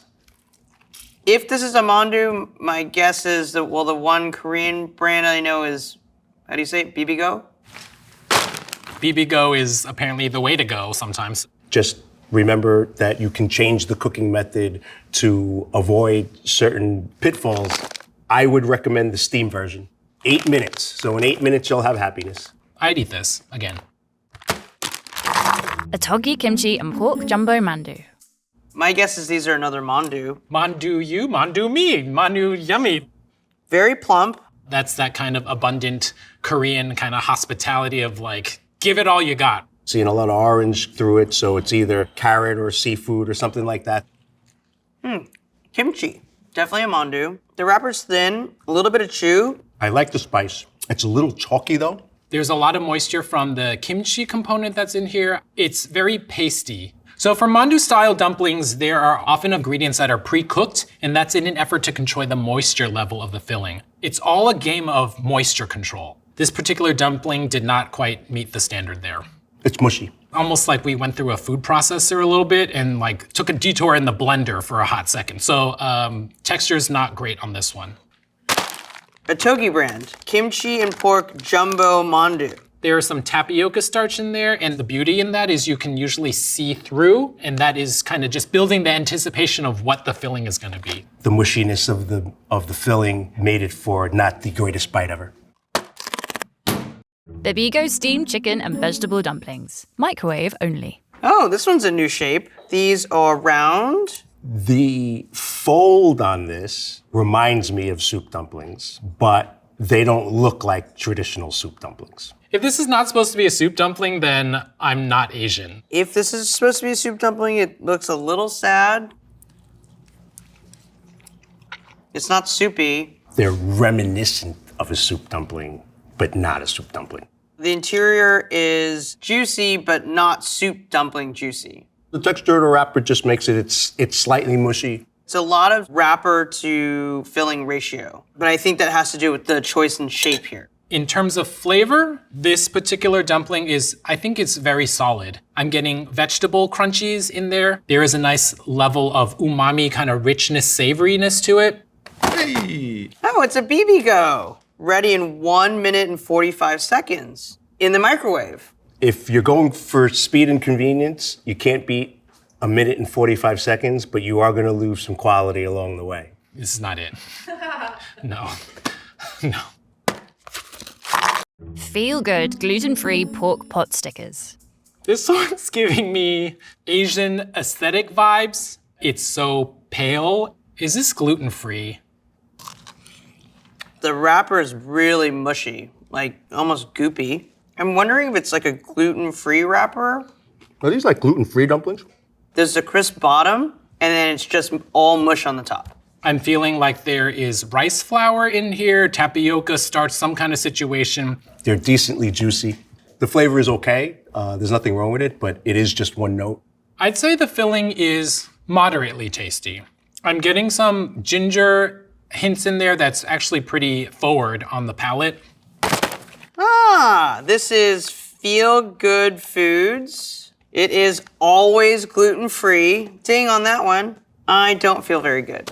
Oh, cognac flour. Cognac is the tuber of a type of plant, like a Morphothallus family. It gives you this kind of elastic consistency. Sorry, gluten-free people.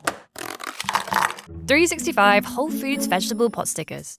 The wrapper is a little more yellow. Maybe there's egg in it. Maybe they look a little more yellow because we just had the anemic dumpling. Pretty, consistent. Sealed very well. Having a seal is really important. The juice is going to escape from the dumpling, and it's going to create a burn effect on the pan, and then you're just going to taste burnt.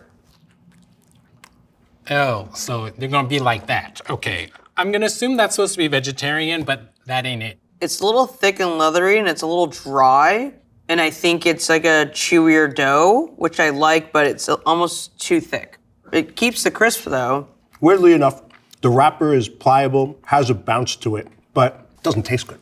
When you make dumpling dough, you will add salt to the dough. I think that they didn't add anything to this dough. This might be just straight flour water. Ratio is good of the filling to the dough. It's well filled, but in some ways I wish that the wrapper had exploded and all the filling ran away, because then we wouldn't have to eat that. The flavor and the texture of the filling is really off-putting. So I have vegetable dumplings in my restaurant, but I don't puree the vegetables. I julienne the vegetables and keep them crunchy within the skin. So it would be much better to have crunchier, larger chunks of vegetables in this dumpling, but because it's a frozen dumpling, it may not be able to do that. Is this the Whole Foods brand? Whole Foods Market? Vegetable pot stickers. 365, how about 0? Nasoya tofu vegetable vegan dumpling. Oh, these are cute. Cute little dumplings. It looks like they made it like with a cookie cutter. It's not giving me Asian dumpling. Wrappers, crispy. Skin's got an okay bounce to it. It's crispy in the right way. The filling is very mushy and very unidentifiable. Like cheesy vibes? This one's really confusing to me. If it's tofu, it's been so processed that it's giving me like ricotta cheese grainy vibes. It's not juicy at all. It's very mushy. They didn't treat the tofu too great in these. It's one of those ingredients that can make dishes sing. Whoever made the filling for these dumplings should probably find another job. Is this a collaboration between Poland and China? I don't know. Nasoya organic vegan tofu vegetable dumplings. It's not unpleasant, but don't serve this to me as like Asian style dumplings. If you serve it to me as something else, I'd eat it. Something like this is why people don't like tofu. That makes me kind of sad because I'm a very pro tofu chef. Mila pork soup dumplings.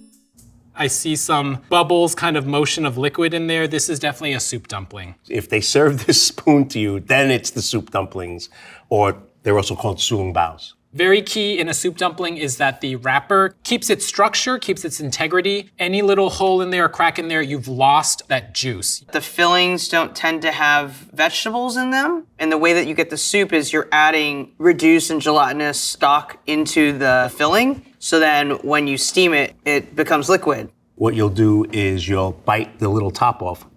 And that lets the steam come out, and then you'll just pop it in your mouth and then eat the whole thing. The skin itself is about in the middle there. It's not thin, but it's not overly thick. I can taste that it's pork. It's not masked by too many flavorings. It's a little underplump. But overall, it was flavorful, it was juicy. Is it like the Mila? So it's a Mila soup dumpling, pork, savory and juicy, restaurant quality. These dumplings are about $1 a piece, so it's on the pricier side. A bucket dumpling? Yeah, Soup dumplings are a lot of work. You could go out to a restaurant, get fresh ones for maybe $16, and you don't have to do dishes, you don't have to turn on the stove, they give you dipping sauce, and they clear your plate. Trader Joe's pork and ginger soup dumplings. Ooh, another soup-shaped dumpling. I wonder if these are the Trader Joe's ones, maybe. Juicy. Probably triple the amount of juice that we got out of the last soup dumpling. Flavor-wise, it is seasoned, it's not overpowering. The flavor of the filling, it was very clean and it was very refreshing. Although this wrapper seemed to be a little bit inconsistent. The skin itself, I think, is a little bit too wet. It's not giving me that al dente kind of chewiness that I'm really looking for. Trader Joe's soup dumplings, there you go. These are pretty tasty. I have heard a rumor that these are good though. Even if they were the same price, I would definitely pick this one over the last one. Now let's see which products our chefs like the most and the least. Some of my favorites were the first one, which was the straight boiled dumplings from Twin Marquis. I'm a fan of the Twin Marquis, both of the Twin Marquis. Filling there was one of the more flavorful. It just gave a very classic flavor profile. The BB Go Mandu, that one was super plump with a lot of filling. And the last one, these soup dumplings were really, really flavorful. My least favorites, unfortunately, the Nasoya tofu. Yeah, that tofu dumpling was probably my least favorite. Unless you're telling your friends I'm making ricotta pierogi. The texture of the gluten-free wrapper, the really mushiness was very off-putting. And unfortunately, 365, the Whole Foods brand, the vegetarian, no. Dumplings are a happy food. There's a lot of different options on the market. It should be everybody's mission to taste and enjoy all of them. Fill a hole in your heart, fill a hole in your tummy, and maybe bring a smile to your face.